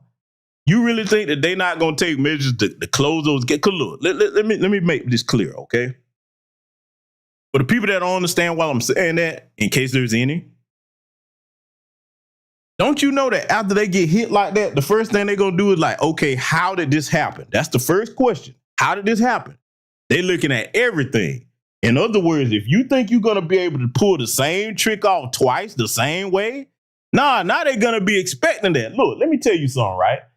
One of the main ways that they could try to set up a deterrence, and I'm just going to put this out here because this is what I see happening. Okay, Iran by itself doesn't have the capability to stop you from flying over their airspace and violating it like that. But what happens if they say, hey, look, Yemen, Syria, Lebanon, Jordan, hey, you guys, you know what I'm saying? Y'all help us out with this problem. If you see anything coming within our range, hey, go ahead and take care of that for us, man, so we kind of have a heads up. I'm just saying, the shit could happen. Reason why I'm saying that, they all have a vested similar Islamic faith. Yes, there's different sects of Islam, but they're still Muslims. And they're going to look at it as, okay, it's us Muslims against the infidels in the West. I'm just calling it how it is, okay? So that complacency and that damn arrogance, man, I keep telling y'all, that is not a strength. Yes, it's okay to be proud of your skill set. It's okay to acknowledge that you are some of the best in the world. I have no problem with that. I have a problem when people start being arrogant about that shit and your punk ass ain't going to be on the front lines. That's what I have a problem with. Let it continue. Our strike package entered Iranian airspace. The U.S. employed several deception tactics, including decoys, as the fourth and fifth generation aircraft pushed out in front of the strike package at high altitude and high speed, sweeping in front of the package for enemy fighters and surface-to-air missile threats. The strike package was supported by U.S. Strategic Command, U.S. Transportation. Oh, I missed a very, very important point that my good sister, Mrs. L, raised. I'm glad that I scrolled back up to catch that because I definitely want to address that. This is very important. I'm so glad that you all brought this up, sister. Mrs. L said earlier in the chat, she said, I don't understand how some of these oil-rich nations don't have advanced technology to secure their airspace and other geographical locations with all that oil money they're supposedly making. Good question, sister. Now, watch this. You know the reason why they because you would think that, yes, you being attacked, people are violating your airspace, you need to tighten that up. You know what the problem is with that? Corruption, people stealing money. I know that's insane, right? You would think if they're going to steal money, because look, it's the same everywhere. Our government officials do it too. But you would think that if a problem as severe as somebody dominating your airspace, they can waltz in and out and then brag about what they've done to you and tell you they're going to do it again. You would think that, hey, let me fall back on stealing this money until we secure these anti-air defenses. I know, right? It's too much like right, though. So that's the answer, sister. You got a lot of those oil-rich sultans and sheikhs over there. They don't care about their nation like they should. All they care about is making sure that they line in their pockets and their families' pockets. Because you want to talk about some next-level corruption, man.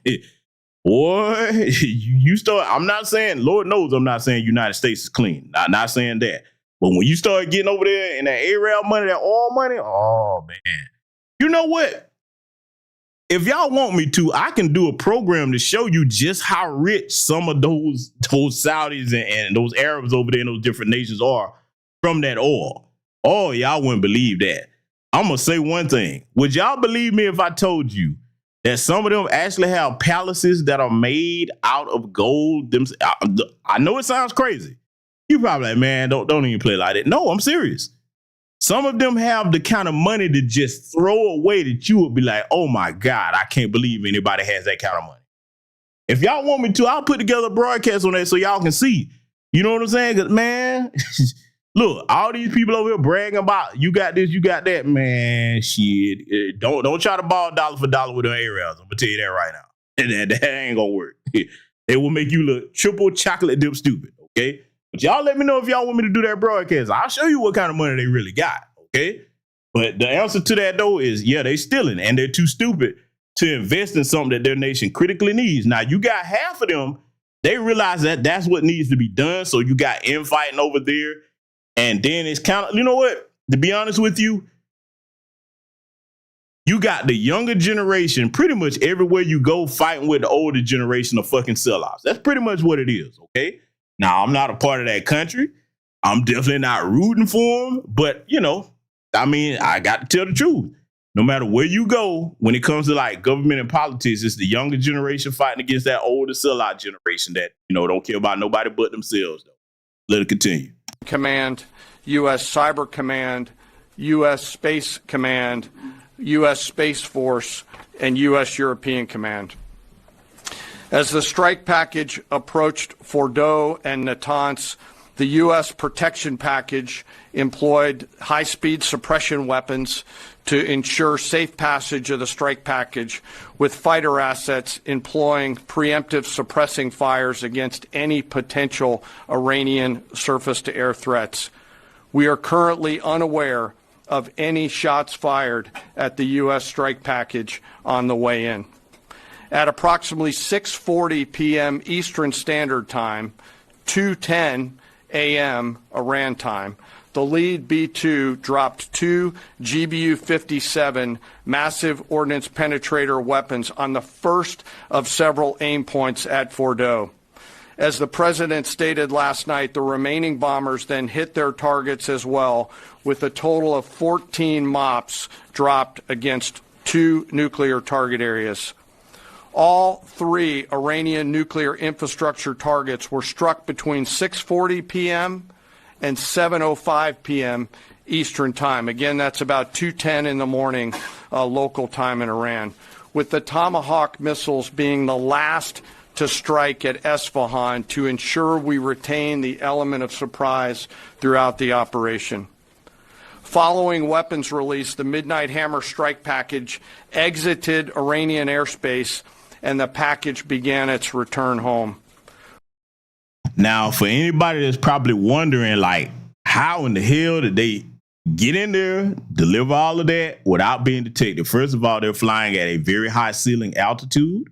All right. The materials that are on those aircraft are radar deterrent, damn near invisible, unless the only way that you would really detect that, those types of aircraft, is if there's something wrong with like the outer coating or what have you, some type of malfunction. Then you're in danger. But if everything's working right and you're at a specific ceiling altitude, yeah, you're going to be invisible to their radar. Okay.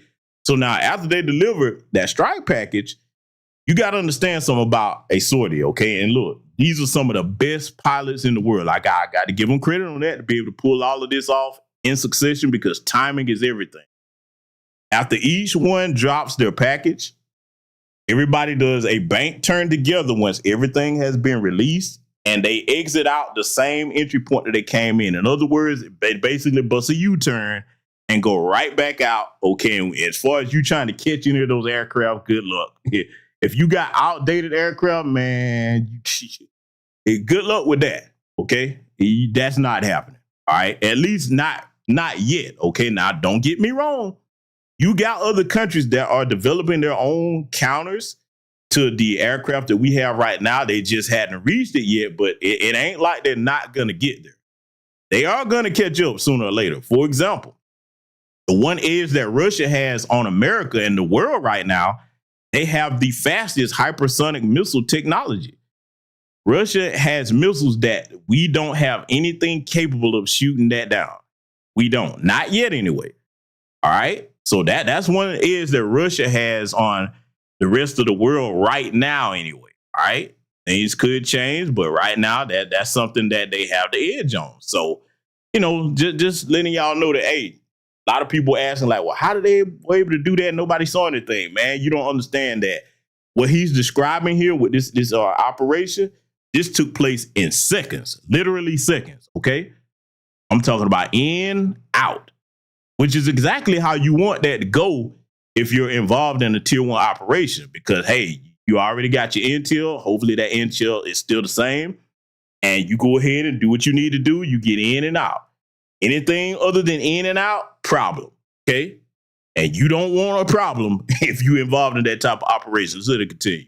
We are unaware of any shots fired at the package on the way out. Iran's fighters did not fly, and it appears that Iran's surface-to-air missile systems did not see us. Throughout the mission, we retained the element of surprise. In total, U.S. forces employed approximately 75 precision-guided weapons during this operation. This included, as the president... Keep in mind the number of weapons that he's saying was deployed at the ordnance, because look, we talking millions. 75 million bucks a piece, okay? $1 million a piece. So just understand it. When you hear him talking these numbers, that's our taxpayer dollars. Let it continue. The president stated last night 14 30,000-pound GBU-57 massive ordnance penetrators, marking the first ever operational use of this weapon. I know that battle damage is of great interest. Final battle damage will take some time, but initial battle damage assessments indicate that all 3 sites sustained extremely severe damage and destruction. More than 125 U.S. aircraft participated in this mission, including B-2 stealth bombers, multiple flights of fourth and fifth generation fighters, dozens and dozens of air refueling tankers, a guided missile submarine, and a full array of intelligence, surveillance, and reconnaissance aircraft, as well as all of which costs a lot of money, needless to say, okay? All of that. Now, this is the point that I want to make. Hear him talking like this, okay? Now, the problem with you coming out and, you know, pretty much poking your chest out with this stuff, your enemies, and they've been doing this for years, but now that when you look at the advancements of technology, everybody starts comparing notes. They're like, okay, this is what they did to you. Okay, this is what they did to me. Okay, what capabilities do we have? Now, for the people that don't understand why this is important, if you understand how operations work in the region over there with Iran, they're partnered with Russia in developing different types of things as far as like military technology. One of those things would be the acquisition of Iran getting a nuclear weapon. Now, in order to make sure that you have enough of the components that's needed as far as like yellow cake and all these other different components that would get you a nuclear weapon, it has to be above 90% for you to be able to achieve like ordnance or capacity. But if it's in that 60% range, which is where they're saying Iran was, you're not going to be able to weaponize that on a warhead. I mean, would need a lot more material to do that. All right. Now, according to what we know, that's what they say they were at is 60% capacity. But my concern when I found out about this, I said, God damn it, they deploy those GBUs over there on those underground facilities. What I was hoping, I said, God, I hope there are no Russian nationals as far as their scientists that were killed in that operation, because if that had happened, and I'm pretty sure that the intelligence made sure that they wasn't in that facility, because if they would have did that, Putin would have been like, okay, bitch, it's on.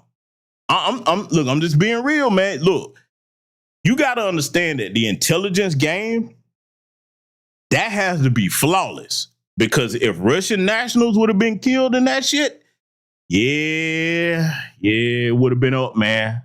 Because look, I mean, Putin and Xi Jinping, they're like, hey, man, you ain't going to smack us around like these other countries that don't have no anti-air deterrence or no nuclear weapons. They ain't going for that shit.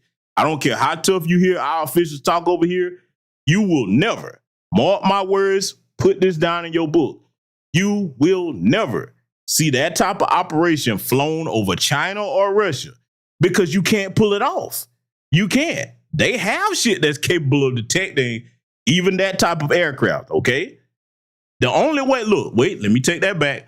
The only way that you will be able to pull that off over Russian and Chinese airspace, the particular area that you're trying to pull that operation off on, you will have to damage all the radar detecting capability in that region. And I mean, that would require people on the ground or forces friendly inside that country that will help you out with that. But if you don't get that done, oh no, you can't pull that with them. And even if you did do it, again, those are nuclear powers, okay? So you got to understand something. The rest of the world is starting to realize that, hey, how you keep America in its place is go ahead and get you some nukes. Because they don't fuck with people that's got nukes. They just don't. And look, I'm going to be honest with you, man. Most of these goofball-ass African leaders, the sellouts, okay, I'm not saying all of them, but the ones that are in the sellout class, if most of them could stop stealing money and focus on becoming nuclear powers, guess who wouldn't fuck with them? None of the Western powers. They'll be like, oh, okay. Because see, look, the bottom line is, if you got nukes, everybody talk that shit, but they know not to come anywhere fucking with you. They come waltzing over there. They're like, yeah, you know what I'm saying? We about to smack you around. Be like, oh, you got them things? Oh, my bad. I thought you was somebody else, player. hey, that stuff I was talking, I was just, bro. Let me go ahead and back up off you. Okay? That's how that works. I'm being facetious with it, but I'm just telling you. If those sellout African leaders had any sense, because if you know anything, they stay running over African airspace, violating the airspace with no permission. There's no way I could be the leader of a nation and just allow you to keep doing that. There's no way. I'm like, no, this is going to be the last time you do that bullshit. But anyway, I digress. Let's let it continue. Hundreds of maintenance and operational professionals. As the Secretary said, this was the largest B-2 operational strike in U.S. history and the second longest B-2 mission ever flown, exceeded only by those in the days following 9/11. Well prior to the strike, General Kurilla elevated force protection measures across the region, especially in Iraq, Syria, and the Gulf.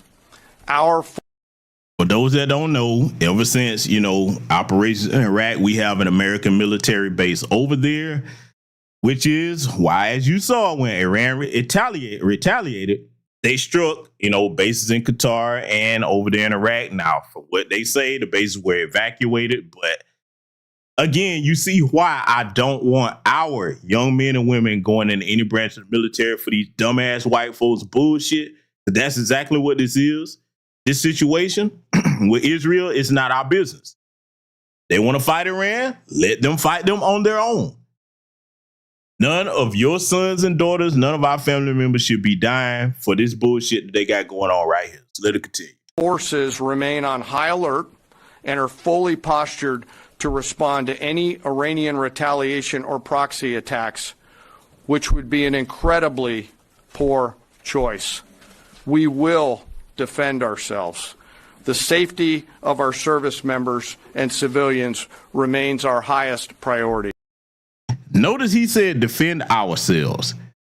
No, incorrect statement. Israel is not the United States of America. That's not defending ourselves. Defending ourselves is if one of the motherfuckers, look, this is what defending ourselves would be. This is where I wouldn't have a leg to stand on. I wouldn't make any argument. If what happened, and there's really other history behind that, but we just going to use the basics of it. If Iran pulled what Japan did, December 7th, 1941, if you don't know what that date is, that's Pearl Harbor. If they did that, okay, now you got to get a foot in your ass, okay? If you did that, oh, okay. You want to play like that, man, you wouldn't hear me saying anything. You started this shit with us, okay? Now you come over here and hit one of our bases like, hey, all right, yeah, nah, I ain't trying to hear nothing.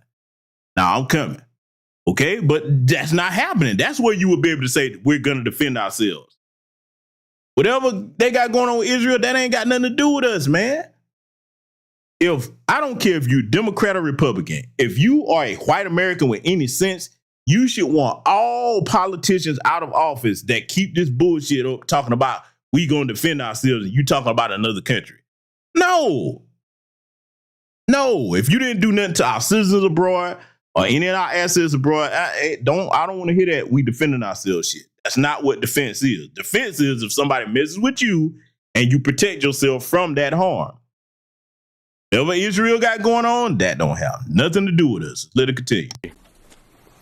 This mission demonstrates the unmatched reach, coordination, and capability of the United States military. In just a matter of weeks, this went from strategic planning to global execution.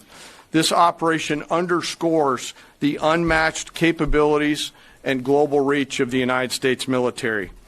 As the President clearly said last night, no other military in the world could have done this.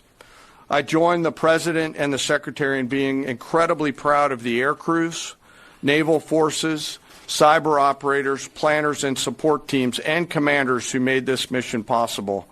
It is their skill, discipline, and teamwork that makes this operation possible. I am particularly proud of our discipline related to operational security, something that was of great concern to the President. Oh, he's proud of it now because the motherfucker ain't leaking plans all over the place, stupid bastard.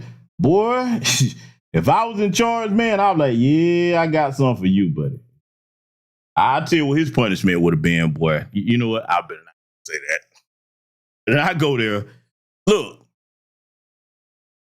bottom line is this. Launch this operation. Sitting up here making all these claims and comments. And I agree. Listen, we got the best troops in the world, man. I honestly believe that. But see, here's your problem.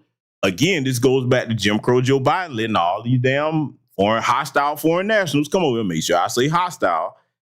Then you turn around and do the dumbest shit ever, and it's going to offend some people, but I got to say it. You start allowing all these different foreign nationals into our military. And y'all remember I covered a few years ago How those Chinese operatives, especially I went in depth on Patreon. I showed you how those Chinese operatives were over here and they were selling secrets back to China. So why you keep talking about, oh, nobody else could have pulled this off? If you keep having these damn sleeper agents amongst us leaking intel, guess what? Sooner or later, they are going to be able to pull off what we can do. Oh, but see, what I just said is too much like, right, I'm just a black man, retired veteran. I don't know nothing. I don't know nothing. That could never happen, what I just said. Let's let it continue. Secretary General Kurilla and me, and we will continue to focus on this. As we stand here this morning, many assets are still airborne, and we have hundreds deployed. I ask that we keep our warfighters on their way home and our deployed service member in our thoughts. Our joint force remains ready to defend the United States, our troops, and our interests in the region. Thank you very much. We will take a few questions, Phil. Me? Yeah. So, is regime change off the table, Mr. Secretary? And to the chairman, All right. So you heard what they were talking about there. Now, again, the right thing would do would just be to leave Israel on its own, because I want to show y'all something here, okay?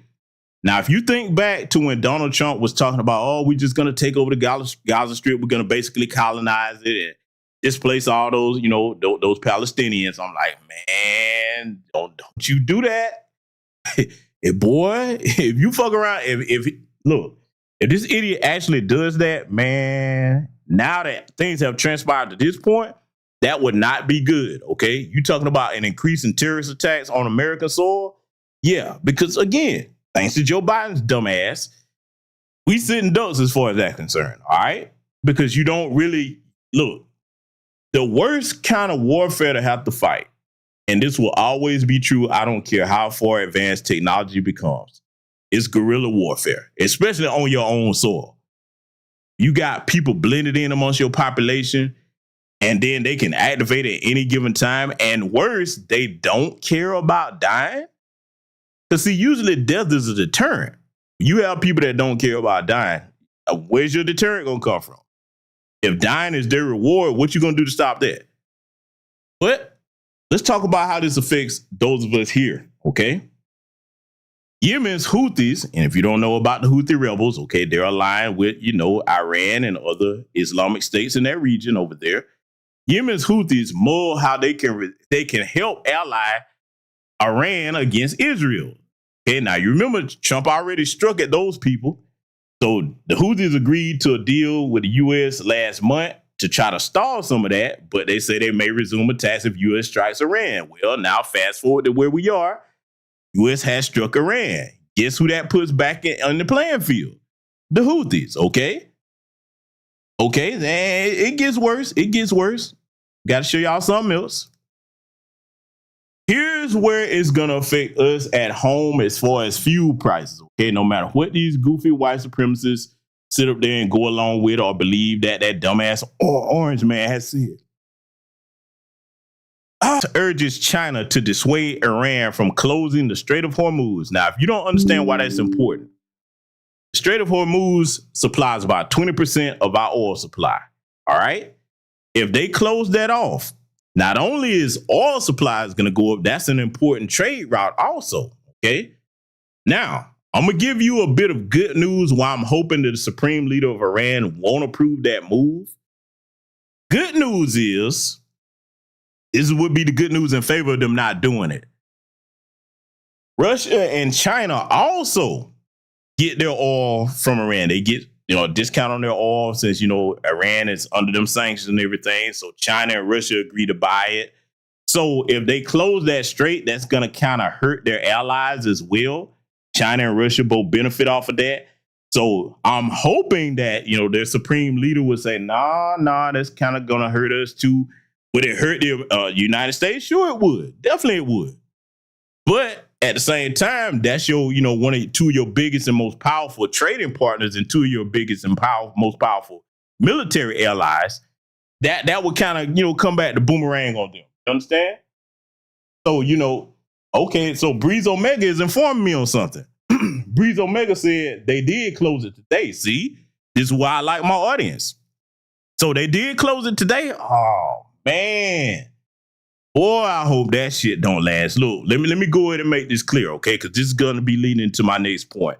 Because over here, we care about Black America over everything. Family, I want you to be prepared for any of these price hikes. Make sure that you got your priorities in order.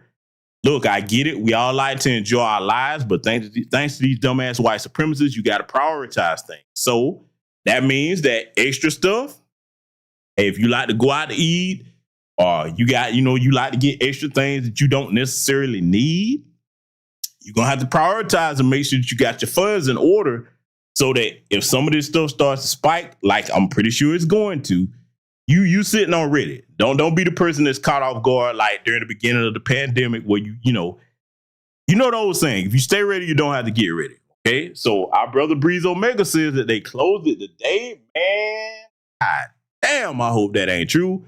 But I know that brother, he don't make up lies about shit, so chances are they probably did that. I probably missed that.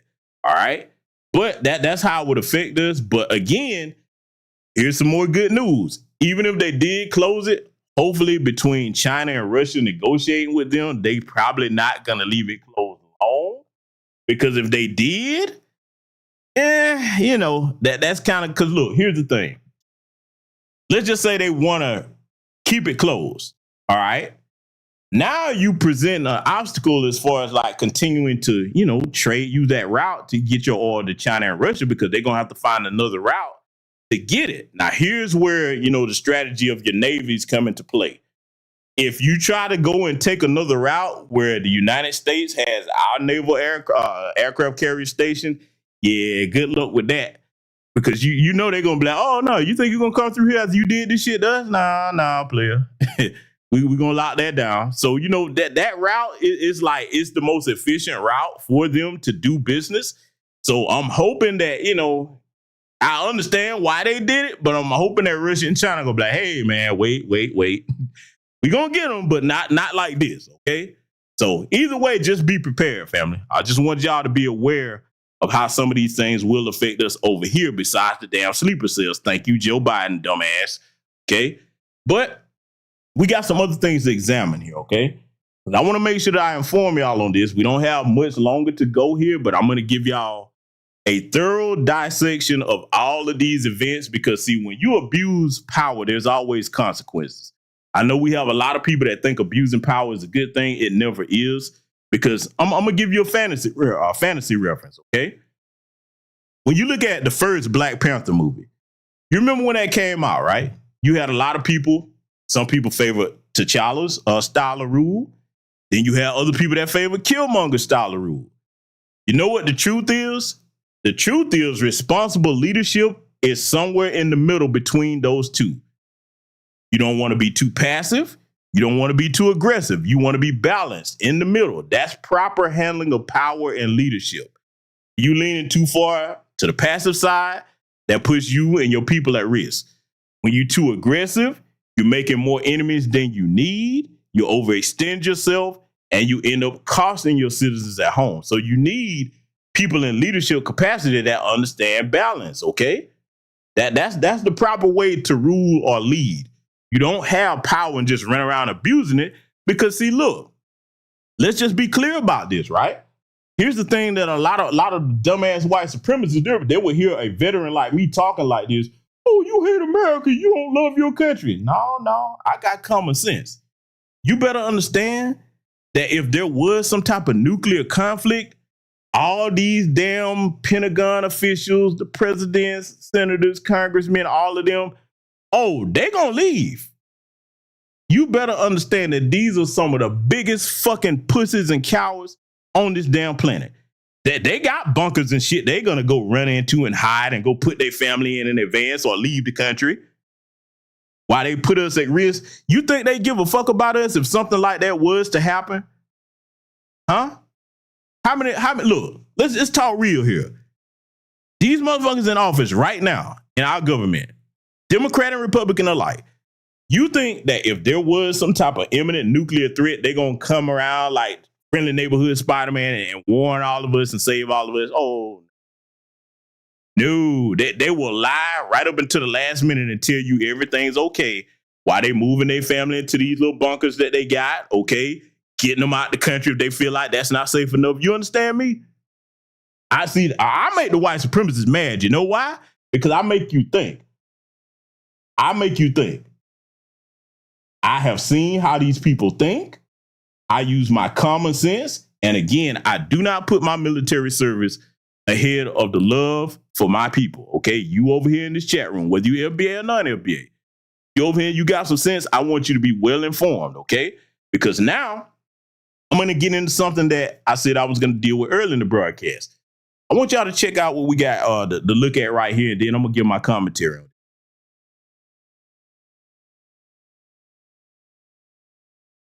What happens if the US targets Iran's Fordo enrichment facility? This wouldn't just be a military strike, but a very real risk of an unprecedented nuclear disaster in the Middle East. The Fordo facility lies south of the capital, Tehran, near the holy city of Qom. It's built under a mountain, more than 80 meters deep underground. It's here that Iran enriches uranium to high levels, up to 90%, which is close to the threshold required to produce a nuclear weapon. If this facility were bombed and the stored nuclear materials detonated, the consequences would be catastrophic. Within a 1 kilometer radius, radiation levels would be lethal within hours. Within 5 kilometers, people would experience severe radiation sickness, bleeding, vomiting, organ failure. Up to 20 kilometers away, increased risk of cancer, birth defects, and long-term contamination of water and soil. Tens of thousands could be forced to evacuate for years. And the worst part? Winds could carry radioactive dust to Qom, Tehran, and even neighboring countries. If such an attack occurred, Iran would likely consider it a declaration of war and could retaliate by launching hundreds or even thousands of missiles at Israel and American bases. This wouldn't be a limited operation, but the start of a dangerous regional escalation. Is the world truly prepared to face such consequences? Now, let me tell you something. That diagram that you saw right there, and if you're on my Patreon, you know I showed this to you all a while ago. They're not all based on that. See, you got to understand how deadly a nuclear weapon is. And see, I know what a lot of people are thinking, like GPS, well, wasn't that deep underground in a mountain facility? You better understand what they were talking about. If any of those chemicals, if they truly did not move those nuclear supplies, and this is where I'm hoping that Iran was telling the truth, that they got advanced intel and they moved their nuclear materials to other places. If any of that was hit and there's any type of underground stream or water supply, that puts people at risk, not to mention anything from the residue that would come up from after that strike and get into the air supply. You understand? Do you understand that radiation poisoning? I'm going to be honest with you, man. That's some shit right there that the only people I would wish that upon would be people that do things to kids or things or handicapped people like that. That is a fucked up way to go. You hear me? That's probably one of the worst deaths you could ever have, is dying slowly from radiation sickness. That boy, man. So I'm just saying, when you look at the consequences of things, when you have people in power that don't consider the ramifications of something, see, you got to understand, man, a lot of people tend to think that when you think in terms of warfare, people that have been in the military, you think, oh, like in the movies, everybody's running around shooting at each other. No. Anybody that's ever been on any extensive campaigns, you know that you try to handle things in the most responsible and efficient manner possible. And you try to handle things without conflict, okay? I have to quote Sun Tzu on this, man. Supreme victory is gaining a victory without having to fight sometimes. So if negotiations can lead to the outcome that you want versus you actually having to fight, that's what you want to use. Unfortunately, these bastards of this flag right here, yes, I said it. I don't give a fuck. I told you we're going to tell the truth over here. The bastards behind this flag over here, they don't want that. They become like Scrappy Doo. This is why I call them that. You know the character Scrappy Doo from Scooby-Doo, the little sawed-off runt that you always want to fight everybody, and if nobody protected your little ass, you would get your ass stomped into the ground. This is what we're dealing with. So I'm like this. If you really want that smoke, let them have it. Let them have it. That's the only way that they will stop that shit. When they get ready to go and do that, be like, okay, cool. When you do this one, you on your own. And see, you heard how pissed off the orange man was Hopefully this will teach him a lesson, man. See, look, let me put it to you this way. I'm going to ask my audience this. How many of you in my chat room would protect somebody that don't appreciate you protecting them? How many of you would protect somebody that no matter what you did, you went out your way and you told them, hey, look, so we don't have to keep getting into these situations, man. I need you to do this, X, Y, and Z. And they told you, oh, man, fuck that. I'm going to do what I want to do. How many of y'all would keep protecting them, huh? How many of y'all would do that? And see, the brother Daryl 524 earlier, he made a good point when I was talking about how if anything happened over here, most of these damn punk ass white supremacists will haul ass and sequester themselves in underground bunkers. Remember, Ted Cruz left for Mexico during that ice storm. All that, they had to get on him and make him come back. Oh, he dipped. Now, I can understand him moving his family, but you are a representative and an official. You got a job to do. You can't just leave. And you think he was the only one that have that mentality? Now, that's an ice storm. Imagine imminent danger. These people are cowards, man. They ain't going to stick around for no type of danger at all. You know what I'm saying? So, I'm just letting y'all know, man, that, this whole Israel thing, man, I'm hoping that younger generations come in power. They're going to have to start challenging that. And look, here's where I'm at with it. I don't care whether you Democrat or Republican listen to this broadcast, because I'm neither, okay? I'm politically independent, for those that don't know. If you Democrat or Republican, this is one thing you should be unified on. Any candidate that takes AIPAC money, oh, no, brother, you can't get our support. Nope. You're not going to be in the back pocket of Israel and get in here and claim that you represent the American people, because anytime that it comes to shutting down their bullshit, you're going to vote in favor of doing what Israel wants to do. I'm just saying that's something that Democrats and Republicans should both agree on, okay? But I just wanted to show y'all some of the consequences of when you misuse power like that, and how it can have unintended consequences for years and years to come when you think you're using like these types of weapons, okay? So this is the reason why, for any younger person that's too young to understand, this is the reason why people have nukes, but they don't want to use them, okay? And look, let me tell you something. I've heard this, and I can't confirm if it's true or not, but I will say that there's talks of it. Kim Jong-un, y'all know who that is, don't you? That's the leader of North Korea. You know what they say that he's proposing to do to shut down anybody fucking with Iran?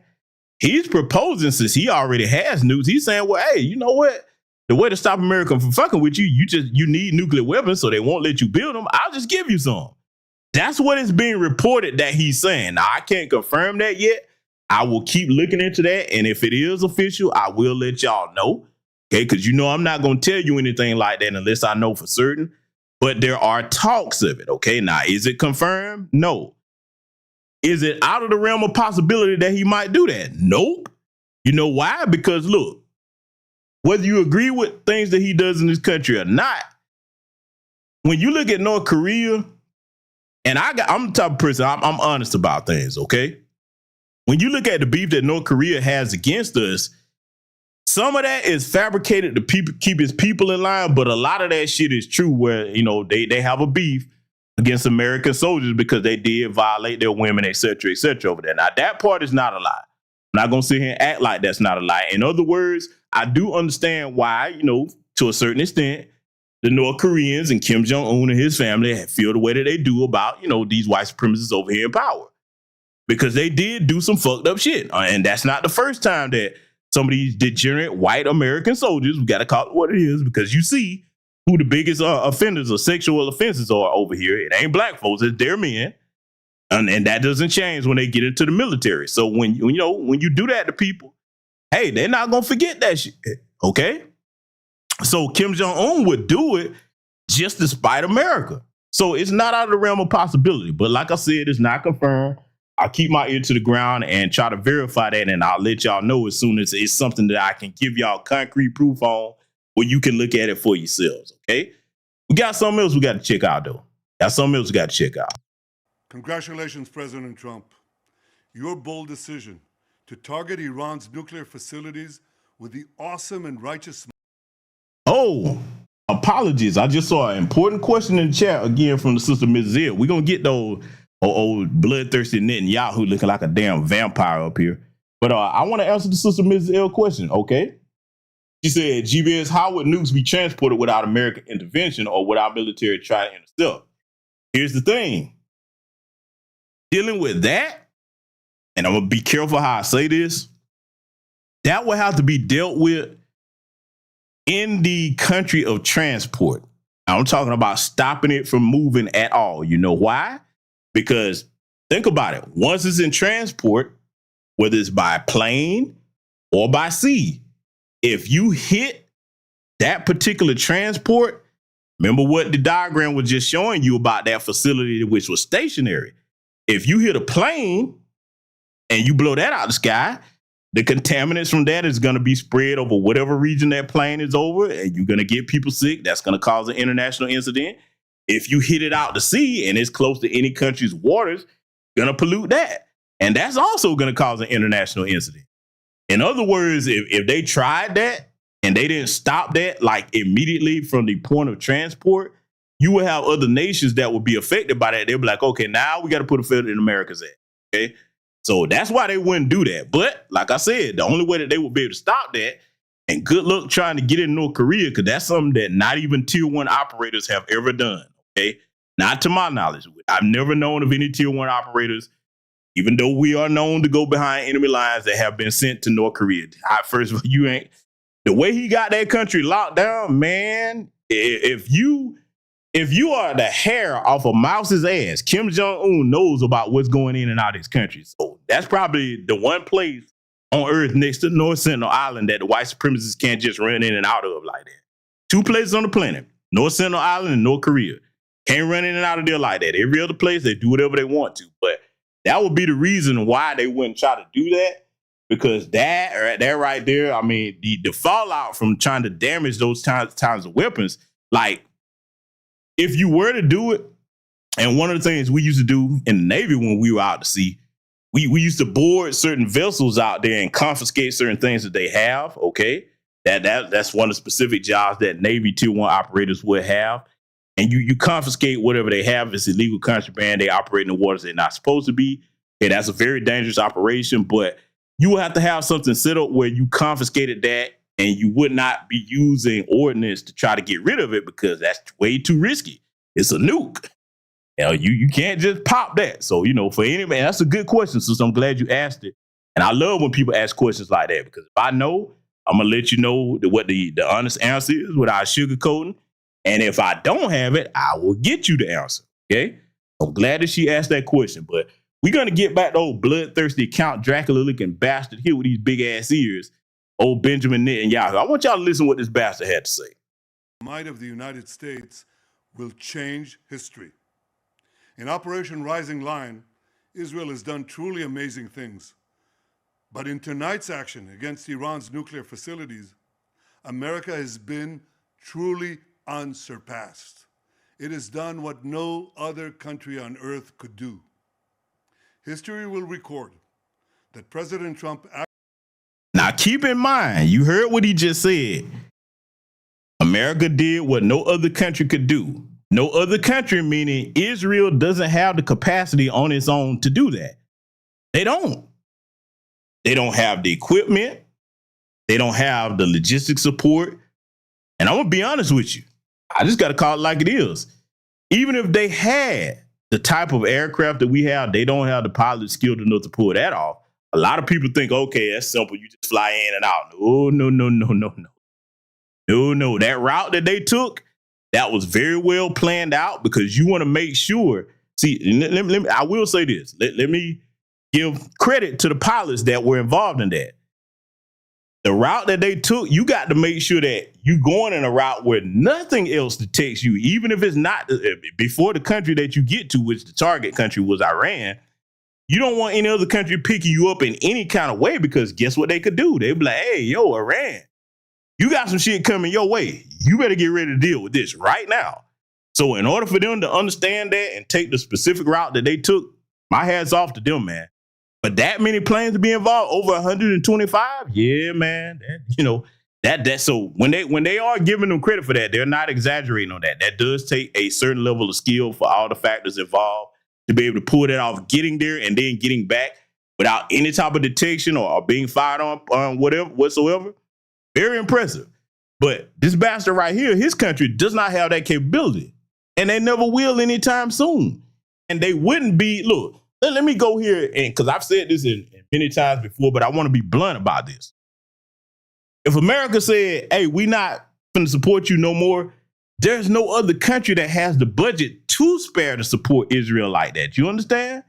See, when we talk about the assets generated by our ancestors that made this country, which is why we not going no fucking where, and we going to stay on their necks about reparations over all of this shit, we generated wealth beyond what most people could fathom for this country. You understand? No other country has the spendable budget that we have to be able to just throw this money left and right, like you see on foreignassistance.gov, that site I put in the chat room earlier. No other country could do that without jeopardizing the way it functions at home. We can. And these people going to talk about, ooh, we ain't got it. Bullshit. You know what? That's another broadcast I might need to do. I'm going to see if I can pull this off on YouTube. I might need to put together some of the most expensive military ordnance that we have. And then when you see that, you be like, oh, man, don't you tell us what you ain't got for no reparations. Yeah, you got it. Oh, you definitely got it. If you didn't, look, one thing I will give Elandra, because, that's what we call her over here. We call Elandra by her name. One thing I will give Elandra credit for with Doge is he exposed to the layman's out here that don't keep up with the finances of America. He exposed just how much money this country wastes on bullshit. Oh, you got our reparations and you gonna cough that up. Oh, yes, you are. Okay. So that's what Foundation of Black American Freedmen with. Like, yeah, all of this is bad. Where our reparations at? Huh? I might have to put that broadcast together, though, on some of the most expensive equipment that we have over here in the military. Y'all would be, oh my God, I had no idea how much that costs. Okay. But, that's a future broadcast for another day. This big ambassador just admitted, like I said, that his country doesn't have the capability to do that. Why don't y'all listen to the rest of what he has to say here? To deny the world's most dangerous regime, the world's most dangerous weapons. His leadership today has created a pivot of history that can help lead the Middle East and beyond to a future of prosperity and peace. President Trump and I often say, peace through strength. First comes strength, then comes peace. And tonight, President Trump and the United States acted with a lot of strength. President Trump, I thank you. The people of Israel thank you. The forces of civilization thank you. God bless America. God bless Israel. And may God bless our unshakable alliance, our unbreakable faith. Now, if that bastard meant anything that he said when Trump said stand down, they would have respected that. But see, this is something that Trump is going. It's going to be interesting to see how Trump deals with this going forward in the next coming weeks. If you protecting somebody, just like he told Zelensky to his face, you don't have any cards. You need us more than we need you. If you protecting somebody and they spit in your face after you tell them, hey, chill, I'm your biggest benefactor. My words should count for something. In other words, if you paying the cost, you should be the boss. And then they turn around and do exactly the opposite of what you said. That shows that they don't have any respect for you at all. That shows that they do not respect you. And if it was me, once you show me that you don't respect me, I can't protect you. Okay? I can't protect you. Now, this guy right here, Colonel Nathan McCormick, he was one of the white guys that actually spoke out about Israel. Okay? He was like, nah, man. You know what? I started to put what he said up on here, but then again, I kind of looked at some of the language he was using. I'm like, yeah, they ain't gonna let me get away with that. So what I wanted to do was show you his name so you all can go, because it's easy to find what he said, and you'll see why I didn't put it up here on YouTube with the language that he used. But he wasn't lying. I'm not gonna sit here and say that Colonel Nathan McCormick wasn't lying, because see, look, as much as I get on the white supremacists, you do have some white people in the military that have sense enough to realize that, hey, this is some bullshit. You do. So I want y'all to look up what Colonel Nathan McCormick had to say. You can find it on X, okay? You can find it in a couple of different places online. Just Google his name or what have you, and what he said about the Israeli, Iranian conflict. I can't disagree with anything he's saying, particularly about what he's talking about with Israel. Because see, look, let me simplify this even further for the people, especially younger people that probably don't understand how all of this got started. I'm gonna simplify it for you. If you want to understand what's going on between, these Islamic nations, particularly Israel and Iran right now, it's basically the Hatfield-McCoy feud, okay? That's what it is. It's the Hatfield-McCoy feud, which was a real feud, by the way, okay? You got a situation where it's kind of like, okay, if you kill somebody's relative or what have you, hey, the other family ain't gonna forget you did that. It just keep going back and forth, back and forth. So for any arrogant white man like Trump to think you just gonna go and declare peace, okay, it's over because I said it's over, you have lost your damn mind. That shows that you have an abysmal misunderstanding or ignorance of what started these events and how long it's been going on and how serious it is when you involve a religious aspect between the two parties. Hey, man, you ain't going to be able to just wag your finger and say, okay, that's enough. I said stop. No. So I want y'all to look up what that dude had to say. You know what I'm saying? And again, you'll see why I didn't put it on YouTube, but he's not lying, okay? He ain't lying. And a lot of white people are mad at the guy for that. In fact, they removed him from his position in the Pentagon. I think he was either on the Joint Chiefs of Staff or something like that, close to it, and they removed him from his position. Now, as far as I understand, they didn't kick him out of the military, but they were like, "Oh no, you ain't on board with what we trying to do? Okay, yeah, we got to make an example out of you." He's probably being harassed left and right, being a white man that had the nerve to speak up against that. Because see, you got to understand something, right? This country has been sold out.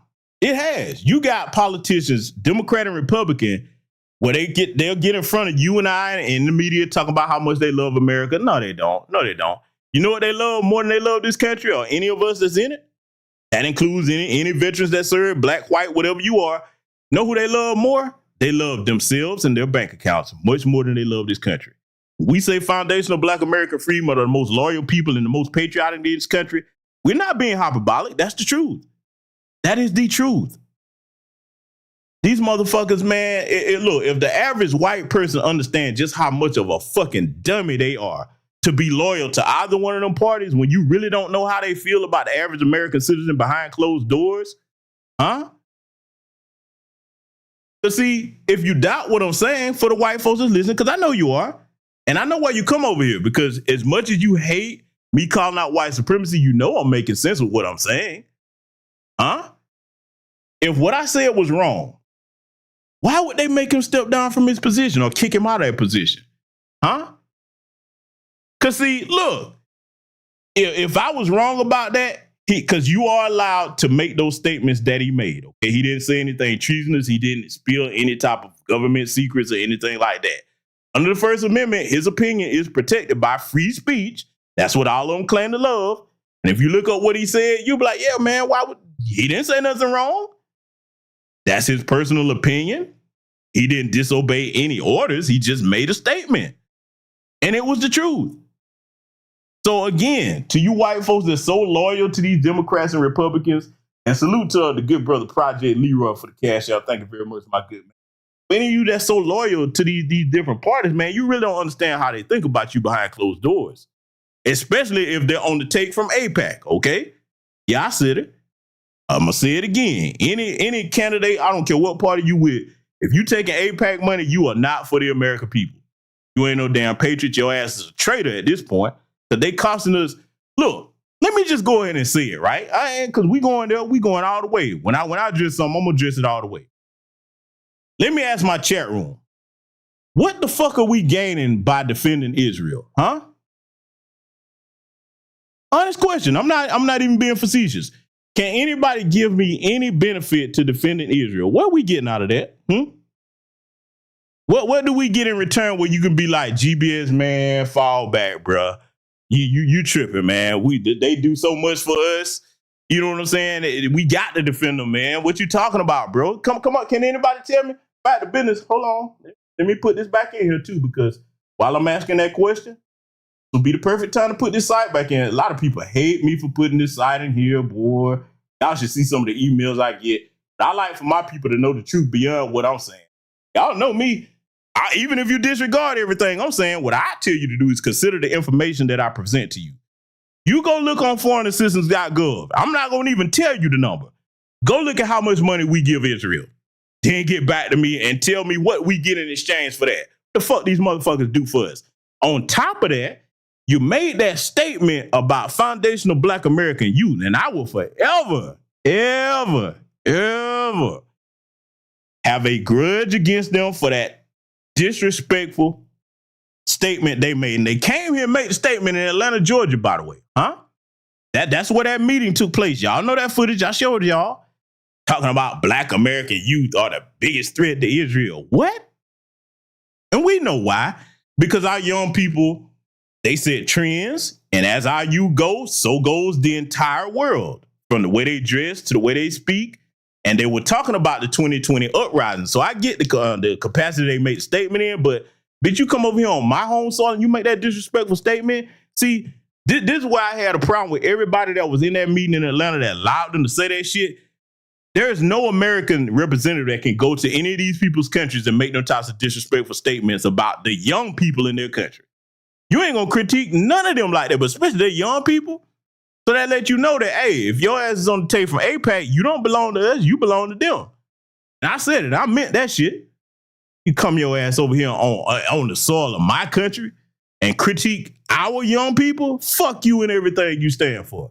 And I meant that shit. Man, boy, let me leave that alone. That shit got me heated. But I got something else I want to show y'all. I want y'all to check this out, right? Again, there's some white people that, whether you agree with everything they say or not, they telling the truth about this particular matter right here. I want y'all to listen to what some of them have to say.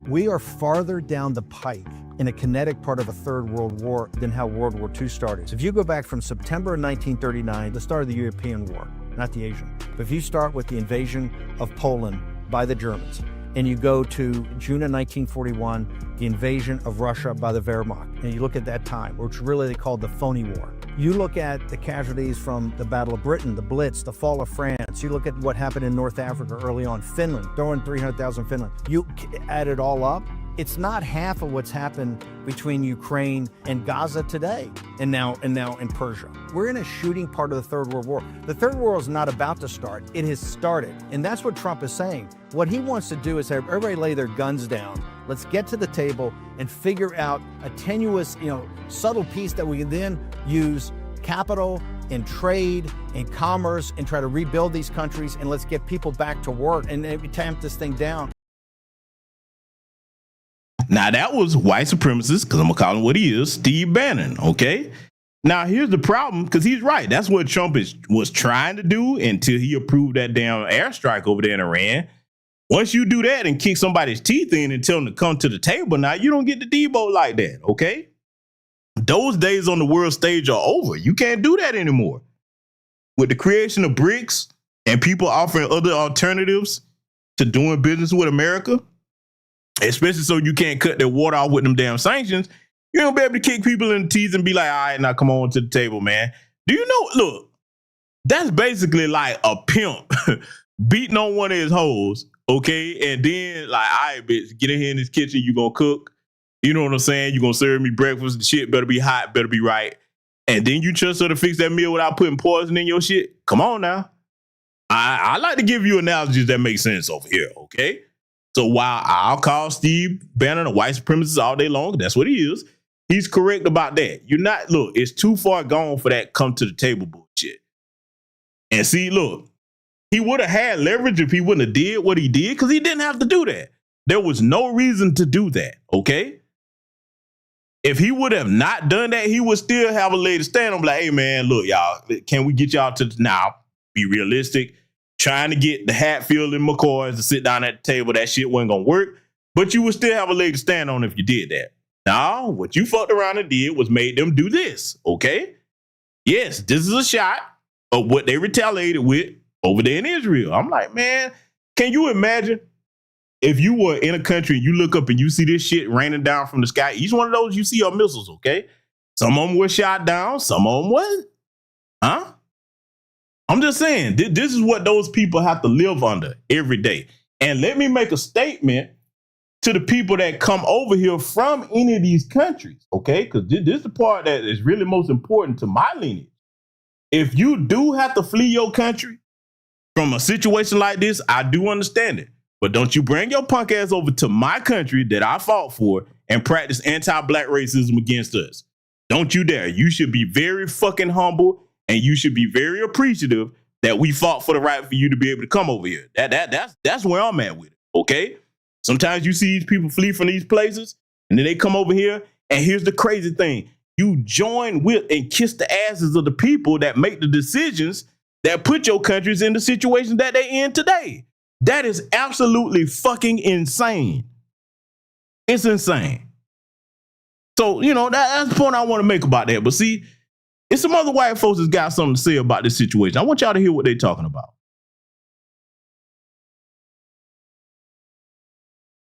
Let me preface these remarks with I never, ever believe Israeli figures. I've been in the government too long to know that the Israelis are patent liars. In their intelligence community, in their propaganda community, certainly, and in their leadership, they are inveterate liars. Let me say that again. They are liars. So you can't believe anything that comes. Let me back the white man up on the statement that he just made.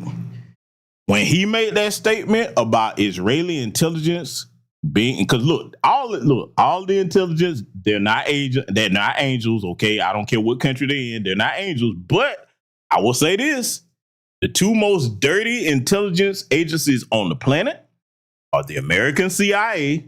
These are some of the most bloodthirsty, cutthroat killers and murderers that, boy, I'm gonna be honest with you, man. If you knew one of them motherfuckers was living next door to you, boy, nah. He's a psychopath, okay? Let me say something about that, too. A lot of times they recruit, definitely from the military and law enforcement, but you know who else the CIA recruits? Sometimes when these white supremacists commit these heinous acts and these crimes, okay, particularly in white collar crimes or what have you, things that, will put people's lives at risk. Instead of sending them to prison, you know what they do? They tell them this. They're like, look, you can go to prison or you can put those skills to work for us and we'll forget about this. Okay? Yeah, they put them on the payroll. These are fucking psychopaths. These are some of the most pathological liars on the planet. But you know who's number two? You know who's right next to them? The Israeli Mossad. Oh, boy, you talking about dirty. Yeah, look, they don't have the funding that the American CIA has, but these motherfuckers, boy, yeah, they do not play by any type of rules. Geneva Convention, all that, man, fuck all of that. They do whatever is necessary to be done to get whatever intel they after, okay? And if you in their crosshairs, man, hey, you got to kill all of them. I'm just gonna be blunt about that. They don't care what lies they have to tell. They don't care who they have to blackmail. They don't care who they have to take hostage. Look, I'm just being honest about this shit. A lot of people are looking at this conflict like, oh my God, it's Iran, it's Iran, it's Iran. Both sides have done fucked up things. That's the truth.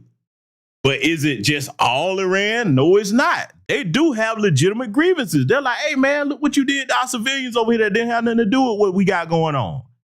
In other words, Israel ain't just keeping it military, man. That's part of their grievances. Now, I'm not putting the cape on for either one of them. I'm just telling the truth because I know what the truth is. But again, I'm a black man. I don't know nothing. I want y'all to listen to the white man, okay? Because that's for the tellers, you know what I'm saying? And the other white folks that like, I don't know what I'm talking about. That's okay. We got a white man to talk to you. Let him continue. Comes out of Jerusalem. It's all. Hello, Dan McKnight here, chairman of the veteran organization Bring Our Troops Home. Tonight, the United States launched airstrikes against Iran, and make no mistake, this is an act of war. And it was carried out without a vote from Congress, without debate, and without consent of the American people. We are praying for our troops in the region, many of whom are thousands of miles away from home, now sitting in the middle of a powder keg. We are praying for innocent civilians who will suffer in the crossfire, and we are praying that this moment doesn't become the start of something much worse. But prayer alone is not enough. This is what happens when we let hype, fear, and the permanent war mindset take the place of clear thinking and constitutional restraint. This wasn't just overreach. This was a decision shaped by the same media panic, beltway fear-mongering, and neocon fantasies that have been manipulating U.S. foreign policy for decades. Let's be clear. This is not what America First looks like. America First means protecting our borders, defending our people, and making sure that the brave men and women in uniform are never sent into war unless it's absolutely necessary and only with the proper constitutional authority. The founding fathers did not give Congress the power to declare war as a suggestion. They gave it to them as a safeguard so that no single individual could ever send us into war or conflict on their own whim or decision. No matter who's in the White House, Democrat or Republican, if they act without that authority, it's a betrayal of the republic. We do not serve a party. We do not serve a government. We serve the Constitution and we serve our fellow men. And moments like this are why we do what we do. Let's hope that this ends here. Let's pray for peace. Let's pray for wisdom and let's pray for accountability. And let's remember who we are and what country we're supposed to be. God bless our nation, and please, God, bless and guide the President of the United States. All right, so you heard that white guy talking, and again, here's the thing about you in the white community. You are far removed from God, so you may as well stop calling on God, talking about blessing and guiding and all of that. No, you better look at your history. You can't call on the Most High for help if you're not acting in accordance with his will. So just get that out of the way. But I let him talk so that you will understand that you got some white people that are not on board with this. You know, because a lot of people may not understand it. There are white folks that are like, no, that's a bridge too far what you did. But I want to deal with something that a statement that he made. Yes, Congress does have the right to declare war, and the president should be able, it's supposed to go to them to get approval. But here's the caveat with that. They can't stop him from doing things as far as deploying the United States military. What they can do is say, well, we're not going to approve the funding for it. That's the caveat. So they don't have the power to just stop him from doing that. Nope, that's not the way that works. They can say, we're not going to approve funding for it. Okay, now, here's a loophole with that. He can actually get around that with certain things. If you know, you know. You know what I'm saying? He's like, no, okay, yeah, you can say you don't vote for it, but if he needs access to the funding to supply any military operation, he can still get it. Okay. See, a lot of this stuff, man, that's put in place, it sounds good on paper, but then again, when you look at just how the United States act, and like even if they're out of pocket with like what they just did here, notice that no country or any organization places sanctions on the United States. You ever wonder why that is? Because if you don't have any power to actually enforce something beyond that piece of paper, it's just words on a piece of paper. In other words, let me be completely blunt. It's just stuff to make the American public feel good. You understand? I mean, a lot of people don't really realize how fragile this system of government that these white supremacists have set up is, okay? It all depends on if people are going to willingly comply or not, okay? Now, you see this Iranian flag up here. Let me tell you something, man. What we're getting ready to head, now that this has happened, again, my concern is for our citizens here at home, particularly black folks. We didn't have nothing to do with this bullshit.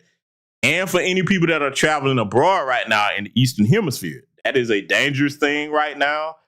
I would not advise that. If you had plans to travel abroad, or that, try to stay closer over here.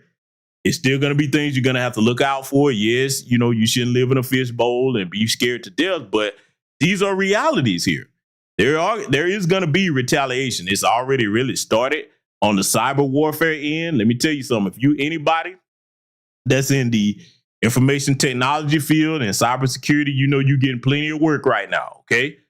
That's something that I definitely have expertise in as well. So, you ain't got no shortage of work right now because they're busy. They're working, okay?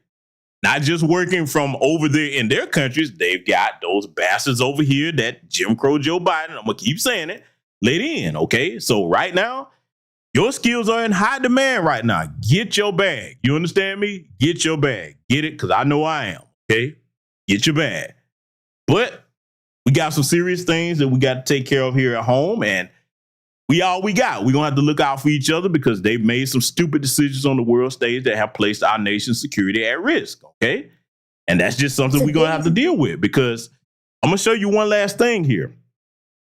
To go to show you how a lot of these people over there in these African nations don't understand that they need to be focused more on their situation instead of trying to choose sides between these white folks. Because look, a lot of people have heard this saying if you're here in the South. And if you're not from the South, I'm going to tell you what a lot of our grandparents and great-grandparents told us. Y'all ever heard this? Two white sheets don't fade on another?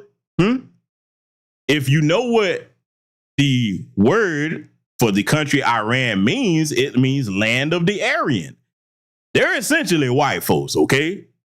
Arabic white folks, all right? Now, the Israelis, they're white. So when two white folks is fighting, man, you stay out of there. But I'm finna show y'all something right now that these folks, man, just really don't understand that they need to keep their nose out of this shit and be saying, look, let me be blunt before I let this woman speak. And salute to the good brother Noah Randall for the cash out, my good man. Thank you very much, my brother. Thank you. Let me be blunt about what I'm saying. From the standpoint of warfare, which is something I'm very intimate with and I understand very well. If you got two adversaries fighting and it don't have nothing to do with you, and you see where these adversaries have been a thorn in your side, they've done little janky shit to your people abroad, and they're really trying to undermine you on the world stage. When two enemies are at war with each other, don't interfere. Let them destroy each other. That's another quote by Sun Tzu, by the way. What you do is you say, oh, okay, my two adversaries are fighting and they've taken their attention off me. Oh, good. Now is the time for African nations to say, hey, yo, Ibrahim Traore, President Ibrahim Traore, let me give that man his respect. Shout out to that brother. God bless him, because he's doing the right thing over there. I support that brother 100%. Now is the time for African nations, if they had sense, their rulers, because I'm not putting that on the people, their rulers. Hey, Ibrahim, hey, brother, we want in on that partnership that you got with Niger and Mali. Hey, can we get in on that? We need to be strengthening our military alliances. We need to be getting our economic trade together. Real Pan-Africanism should start on the continent of Africa, okay, between each other. We need to be trying to make sure that, hey, if they try to put us on these sanctions, we good. Back to business, I'm going to go ahead and say it. Really? If they don't come up with their own system, it would benefit African nations to join BRICS. So they'll be like, oh, sanctions? What you gonna do now? You don't have no real reign over us anymore. We ain't even on your little SWIFT system no more. Fuck you and everything you stand for.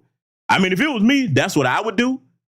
Because countries like Zimbabwe, man, oh God, man, I hate that, man. Look, if you look at Haiti and Zimbabwe, they have similar histories. The white supremacists in Haiti was the French, okay, and in Zimbabwe, them British folks. The white supremacists placed sanctions on them for taking their own shit back. Some shit that you weren't never supposed to be in the first place. You gonna punish them people for taking their land back. Shout out to the late, great Robert Mugabe, one of the most educated presidents the African continent had ever had. I'm not saying he was a saint or he was perfect, but goddamn it, one thing I do respect, that brother right there rose up and said, damn it, you're not gonna be in rule over my people's nation, white man. He was about that business, okay? Hey, look, Ibrahim Traore is operating off that same spirit, okay? The same spirit that Thomas Sankara was on, Steve Biko, and many others, okay? I could go on and on. So what I'm saying is African nations, their leaders, they should be trying to support that brother, man, and strengthen up their country's situation so that, hey, they not at anybody's mercy anymore. But no. You know what I just said? That's too much like right there. Oh, no. Family, I want y'all to listen to what this lady, this African lady here is about to say. I want y'all to listen to this. Check this out. This morning will be written in history as one of the days where the world order that we used to know has been eroded. If an average person like me can understand that, I don't think the decision makers in China and Russia don't understand the consequences of that. Now is the time to show their full and absolute support for Iran. Not just because Iran needs it, because they themselves need it. Because it's not just about Iran now. It's no longer about, it's gone beyond that. It's global. This is about the world. It has always been global. But now it is proven beyond any reasonable doubt for anyone who might still have an ounce of doubt that the United States is governed by madmen who have no regard for anyone, not even citizens in the United States. Okay. So you heard what that African lady had to say there. Now you probably wondering, well, GBS, what's the problem with what she's saying? This is what really pains me about particularly African leaders, because I want to lay this at the feet of where the people are, the people that are responsible for this type of thought process. They don't understand that you don't have a partnership with somebody that you're not on equal footing with, where if they break the agreement, you can punish them. I'm going to say it again. They think a partnership is, hey, you let somebody come in and build up your infrastructure.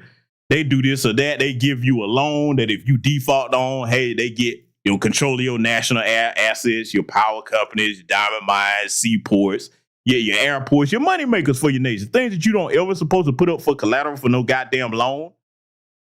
Boy, talk about not knowing how to do business on the world stage. They think that's a partnership. No, a partnership is like, okay, hey, we in this thing together. I got just as much power as you got. If you double cross me, I got the power to punish you just like you got the power to punish me. So, hey, we're going to work together to accomplish a common agenda. Now, the problem with what she's saying beyond that is, lady, them countries that you name, Russia don't give a fuck about you other than what they can exploit from you. Now, are they going about it the same way that the Western nations have? No. But you better believe that the main goal is to swindle you out of your resources. And unfortunately, I understand that our brother Ibrahim Traore is dealing with the Russians. I just hope. Look, let me say this about that. A lot of people have commented on that, but here's what I'm going to say. From what I've observed of that young brother, because he's the youngest world leader from what I understand, from what I've observed of that young brother, he's not a dummy. So I'm hoping that he's not making any deals with them that's going to, put him on the shitty end of the stick, because he seems to understand economics. He's telling people that, hey, if you want to do business over here in Burkina Faso, you paying market rate. I'm like, hell yes. And you see Ghana is starting to follow suit with that. They're like, hey, if you want this chocolate, hey, you ain't getting no more discounts with that, because they're under new rulership as well. That President Akufo-Addo, his term is up, so they've got a new president over there. So one of the things I noticed about the African continent, it's kind of like a chain reaction. They'll see one nation do something, then the rest tend to follow suit. I hope that continues in their favor, because that's what they need.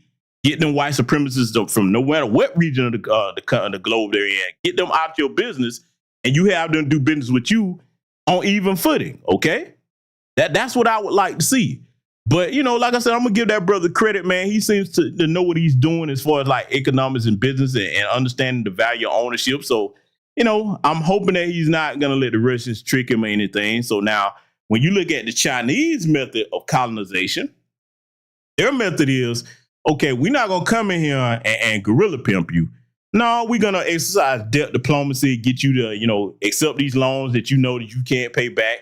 When you default on a loan, hey, I get control of a national asset that you signed over as collateral. You understand? That's the way the Chinese are doing it. All right. Now, when you look up, it's always bad business if you're not the one in control of the situation in your nations, where you got to be dependent on other people. You can't really call yourself a sovereign nation in the truest sense of the word if you got to be leaning on other people for the main things that give you your power and your defense. And that's one thing that African nations should be focused on. So while she's sitting over there talking about, trying to get Russia to, because first of all, Russia and Iran already have military agreements with one another. And they already have, other agreements with each other as far as like scientific technology advancement and all of that. So while she's sitting over there worrying about that, she should be worrying about what's going on at home. And see, that's one of their biggest problems. They don't worry about what's going on at home. Again, she's right. I'll give her credit. Right now, we got jackasses in control. That's what is Democrat or Republican. I don't put the cape on for none of them over here. They're idiots. They're white supremacists. That's what they do. They fuck shit up wherever they go. But as far as her trying to like, hey, we need to toot our ass up in the air for one side or the other, no. Because look, the reason why I'm saying that, if either one of them countries that she was talking about gave a fuck about her, show us where they helping you in good faith at. They're not. They're not. You know what I'm saying? My brother Kermit S. Wingfield said it. They kick you around in your own country, but it's like China, and he's right. They need to get to a point where they're truly independent and they're not relying on anybody for like their own self-determination. Because if somebody else is responsible for that, then they own you. You're not in control, they're in control. But you know, hey, they know everything. We don't, okay? So that's what I had to say about that. Family, I did this broadcast tonight, so hopefully you will have a thorough explanation of things that have been going on in case you missed any of that. Again, you know, it's a lot that's changing, even with the information that I presented in this broadcast here tonight. You heard, you know, our brothers in the chat room saying that a lot of things have changed as far as with the Strait of Hormuz. If that's official, we all gonna know that. Or we gonna know that very soon. So hopefully the orange man will understand that, hey, look, when you got a disrespectful bad bitch like Israel that's running around here not gonna do what nobody tell her, biggest way to put a bad bitch in check is to cut that motherfucker off. And that's exactly what need to happen. So now for all the people that's like, you don't never speak on Israel, this, that, the third. The only reason I'm spoken in here tonight is because it affects our people here at home. It's still not our country. It's still not our problem. What is our problem, though? Bottom line, let me end it on this. I don't give a fuck if Martians from outer space are coming, okay? I don't care. You gonna pay us our reparations. That's where we at. We're like, yeah, okay. Oh, shit, they coming? Well, shit, you better hurry up and cut that check for these reparations then. That's where foundational Black American freedmen are. Oh, and the white supremacists are pissed about that. Oh, they mad as hell. You guys are selfish. You goddamn right. We haven't been selfish enough. That's been our problem. We've been over gracious to people that have never shown us any gratitude in return. Let them kick our issues down the road. Oh, well, maybe next time, maybe next time. Nah, next time is right the fuck now. That's where we at with it.